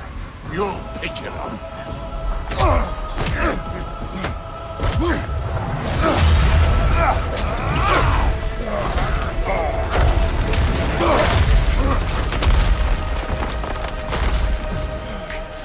That was for Baldur. What an intro. I love everything about it. Yeah, so this is the Thor fight. I talked about this in my preview. Maybe you've seen the leaked footage, but yeah. On the hardest difficulty, no joke. Very, very fun, though. I enjoy this. I like how he fights. Ooh, I dropped my guard there. He is very difficult, so it might not go swimmingly on the first try, but we just have to get to each of those boss checkpoints, which I like, Jada doesn't like, and we can advance it a little bit. So, Jada, what was your reaction the first time playing through this? Where's my openings? Yeah. Figuring out, like if you miss those parries, like where do I find these openings to deal some damage to this guy? Because right now I don't have my axe. So this first part at least. Yeah. So it's all about, you got to get your parries right. You got to get that stun meter up. He has a slap you can parry. Some moves are telegraphed, some are not actually in this encounter. And there you go. You actually got one of the animations. Does that transition you to the second phase or no? Yep. This is going to phase 2. Nice. Well done. So he's calling his axe, and then you get to actually see the second phase of the battle. I like that his axe takes time to get to him. Yeah. There's actually, that Alpine section we showed earlier, those reflecting walls, the stones, I actually at one point just left my axe there and just let it endlessly reflect. And it didn't come back until I got to a shop and was upgrading something. That's funny. So Thor grabbed Jade at one point and she actually hit the L1 timing on that. That's not easy to do. I think I've only done it like twice, so props for doing that in this type of environment. And yeah, Thor gets a little tougher as you get further into the battle, but yeah, I don't know. It feels a little like he's holding back in this encounter. I don't know. But yeah, so we're in phase 2 now, and we get to see how it continues from here. So this is kind of like your first like real like boss fight of using the environment, which is really helpful in this section. Yeah, we saw the stones earlier on. See if we can lure him over here. Oh yeah, I used all of these. No, you got him. Yeah, he dashed in. I didn't think he was gonna dash in. I think it's free. I think if you get it, like, he will aggro on you, and then you kind of get the damage. No, I've actually missed a few times. There's been a couple times where I've done this fight, and he, like, dashes away. Like, right as I did it. Yeah. And I'm just like, oh. He's a lot like Baldur in some of his mechanics, but definitely his own... He's his own thing, right? He's got Mjolnir, he's got these cool burly slaps that he does. I really, really like this fight so much. Oh.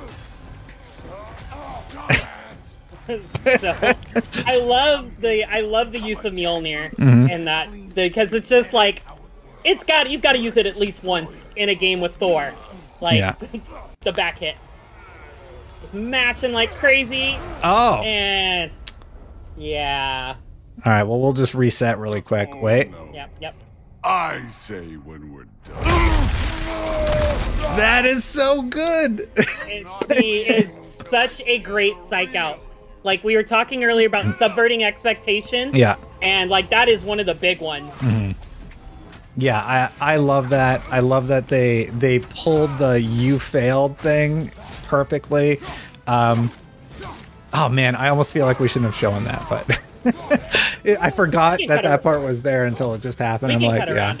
No. I mean, it's been out there for like That's true. 2 weeks now because somebody leaked it. Thanks a lot. God. And I like his attitude. His attitude is just, it's very arrogant. He's clearly, I don't know if threatened is, he doesn't seem threatened at all by Kratos. He's trying to get Kratos to be Kratos, you know, be the god of war. And that's the whole point of the battle. There's that stun trigger with the There it is. health stone. And now we are on the third phase?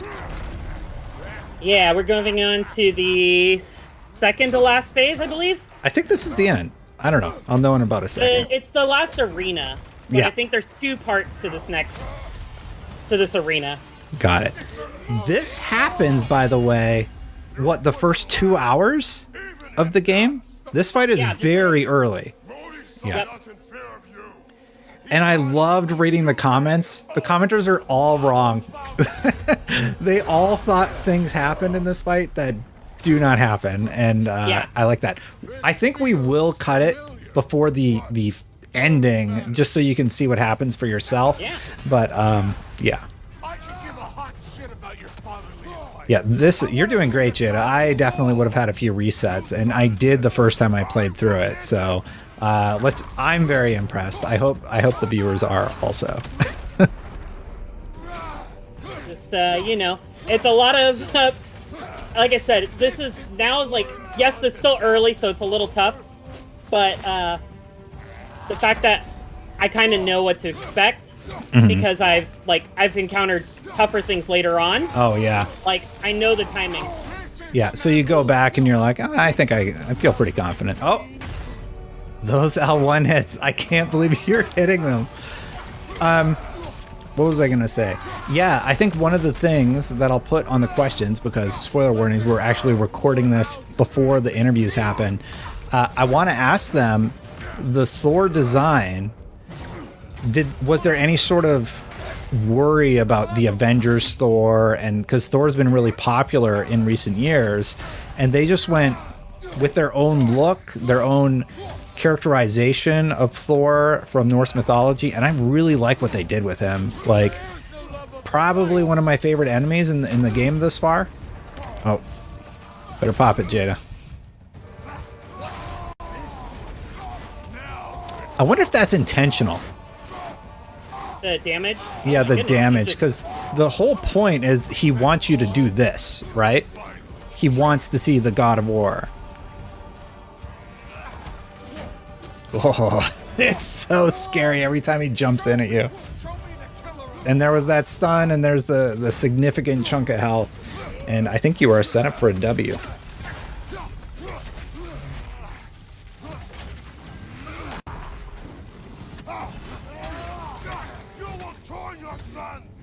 I really like how he fights. Was that a runic attack? Nope, just a charged triangle. Nice. Ooh. Ooh. That could be bad. There we go. Nice. All right, so this is the final part. So yeah, I will cut it before spoilers. Anyway, yeah, Jada, that was awesome. You only had one reset.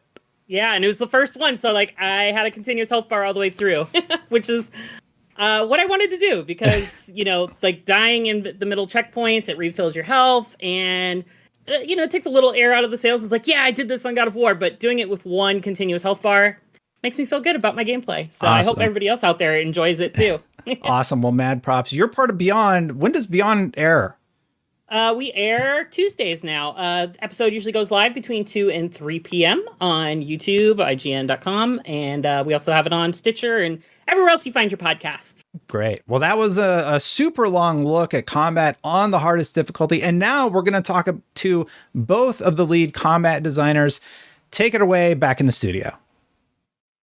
If you're just joining us, this is our Day 0 live stream of God of War Ragnarok, and we are joined now by lead combat designers Mihir and Denny from Sony Santa Monica. How are you guys doing today? Doing good. Excited to be here. Yeah, doing great. Well, it's great to have you. To start out, why don't you tell us a little bit about what went into improving the combat of God of War Ragnarok when God of War 2018 already had great combat? Yeah, so right after God of War 2018 on the development team, we were asking ourselves the same question. We're like, what are we going to do? Right? Great, we made this game. We're really happy with it, very proud of it. But like, oh boy, what are we signing up for now? And I think there's two areas that we really focused on from the very beginning. A lot more happened, but the two things from the very beginning, the first one is just expanding player expression, right? Which is a term that gets thrown around a lot. And I think for us, we really take that to heart, in meaning we want to expand player choice and kind of have more in the game that you can engage with, right? We're not planning on just like throwing out the combat and like doing something new. It's like, no, let's build upon what we have. Let's kind of showcase the things in combat a little bit more that maybe, you, as a player, you only would engage in like 10% of the system. Let's try to increase that number. Let's try to pull you into more things, put a little of yourself into that combat as you play. And I mean, we built upon that, and without going into spoiler territory, we're excited to see how players, experiment with all they have. And then Denny, you can probably answer the second one. Yeah, also just to tie into that, right? Like the other end of player expression is just giving you the room to express yourself from the other side, which is the enemies that are attacking you, right? So this time around, we put a lot of emphasis on just making sure that there was enough variety in all the activities that you're doing, right? Whether it be the amount of enemy types that you're fighting, the amount of like different bosses, mini bosses that you're fighting, and also down to like even just the encounter types, right? The arenas that you're fighting in. So a big push this time around was we wanted to make sure that there's a lot of basically like every time you enter a combat space, right, you should ideally feel like there's something new about it. There's something that you need to figure out. Something that is just fresh. So like we add a lot more verticality into the spaces, right? There's spaces where you can grapple with your chain blades, jump and then like smash an enemy in the face downward, which wasn't something that you could do on God of War 2018. And then also just to build on that's just another tool in our arsenal, right? We also have arenas that are similar to God of War 2018, where it's a bit more like a classic like flat space arena where you're fighting more just like basic types of enemies. We might have arenas that are much more claustrophobic, where you might be fighting like a larger enemy. We might have like huge open arenas where you're fighting swarms of enemies. It all goes toward just making sure that at every step of the way, you're always feeling like there's something new, there's something surprising. And all of these different challenges that we throw at you, it's all about really like, how do we really encourage the player to make full use of their arsenal? Like Mihir was saying, there's a lot of player expression that we try to build on, but really from the encounter side, like the encounter design, we're really trying to push that by making sure that there's always a place to shine for every part of your combat, right? You might have an encounter where enemies are swarming and you want to use your chain blades to be like smashing them all at the same time, or there might be another encounter where you're fighting like a fiery enemy, and then you might want to use your frost them up to get the advantage. It's really like we want to make sure that from all aspects, we're trying our best to just keep the player, on their toes, always experiencing something new, and always just enjoying themselves, discovering new things about both themselves as players and also just the game in general. It's pretty. I've played a lot of Ragnarok already, just FYI, and it's pretty common for you to just be surrounded by enemies on all sides. One of the cues you have to give feedback to the player is Mimir. Mimir will, say, bind your brother or whatever. When you were designing the combat, did you find that was almost necessary for the player? Because I feel like the camera's maybe a little bit closer to your character than in some other action games. Was that like necessary to provide that feedback for the player? Yeah, I think we're building on the cameras that we had in God of War 2018, and it was so integral to the new direction of the franchise that I think in trying to figure this all out, one of the most important things about God of War as a combat system is feeling confident in your tools, right? So when we say that, we need players to kind of be comfortable in their surroundings, and that's how they can engage in more offensive behavior, right? Like, we want you to dive in, we want you to play with your, we say play with your food, and I think adapting to that with the closer camera requires more opportunities for inputs. So as you said, Mimir saying things, we have the UI indicators on screen to let you know, but there's a lot of work that actually goes into the enemy AI as well to kind of position in a way that is kind of predictable. Like, there's something that happens in players that they don't know what's going on, but kind of they have a mental map in their head of what might be happening. And part of the fun of God of War combat is once when you're confident in your mental map, and it's like, I got these tools, this is how I want to execute my plan, I'm going to go for it, and hopefully do something that's exciting and worthy of Kratos as the God of War. Yeah, and this ties a lot to like the different types of arenas that we've added too. Is like, in some spaces you generally want to like be managing some smaller amount of enemies. Some of these bigger open spaces, there might be more enemies spread out, and there's more opportunity for you to be like jumping around, being more mobile, right? So like from a moment to moment standpoint, you might see like there's a ranged enemy across a gap, and then there's a melee enemy coming at you. Perfectly valid decision would be to just grapple across the gap, leave that melee enemy behind, and the dispatch of the ranged person before you turn around, right? There's a little bit more decision making in terms of like, I could decide to just keep running, being mobile, trying to dispatch enemies like really quickly, or I could stand my ground, deal with like making sure that I know where every enemy is, and just kind of like weather the storm like that. It's all about really like how you want to play as a player, and also all the different encounters really like encourage these different styles, and there's some cases where you might want to use one style over the other. So you have a spread of difficulty levels from Give Me a Story on the easier side all the way up to Give Me God of War for players who are really looking for a challenge. Do you have to factor in input latency to the combat design, especially on the harder difficulties? So when we kind of look at our difficulties, the way that we think about it is that they're serving different player types, right? And so at the highest end of the spectrum with Give Me God of War, what we're aiming to do is kind of punish mistakes, but reward opportunities and mastery of the system. And even at the level of, let's say, Give Me a Story on the other side, it's really about like, how can we get players to enjoy combat even if they don't come here for the combat, right? Like maybe that might not be the driving factor.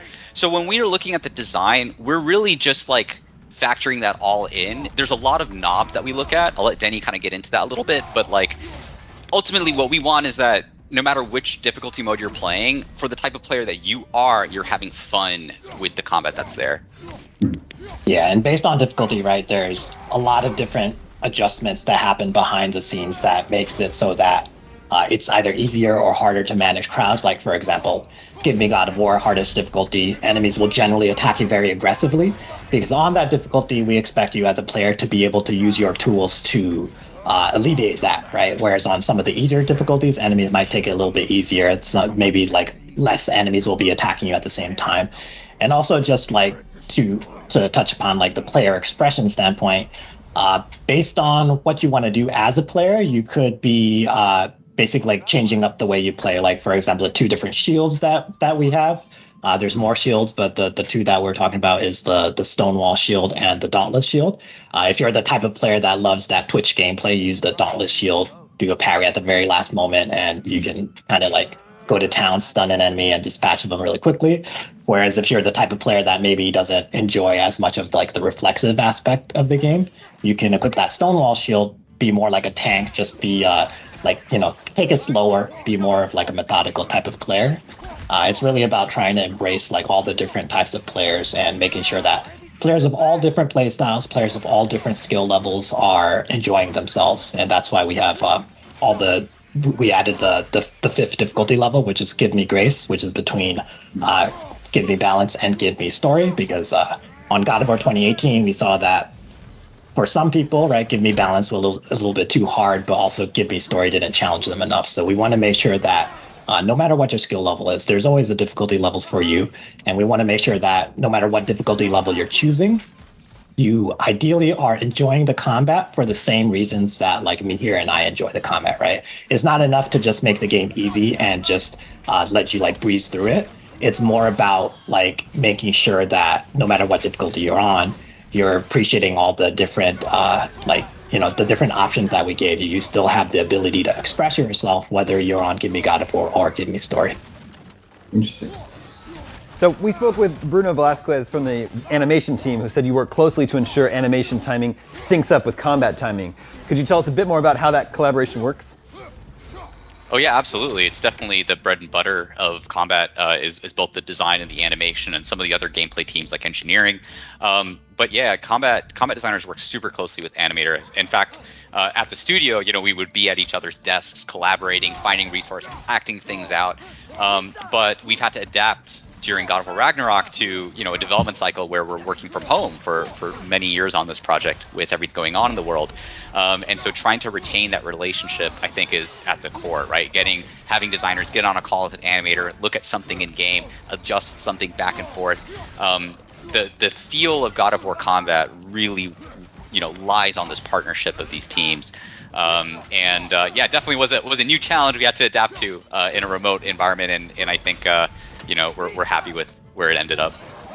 Yeah, and I think one really important thing from a design side is just that the design can be driven from anywhere, right? So when we're working with animation, right, oftentimes we'll have, as combat designers, you know, we're frame nerds. We would be like, oh, we want this attack to be like 25 frames of telegraph before it hits you or whatever.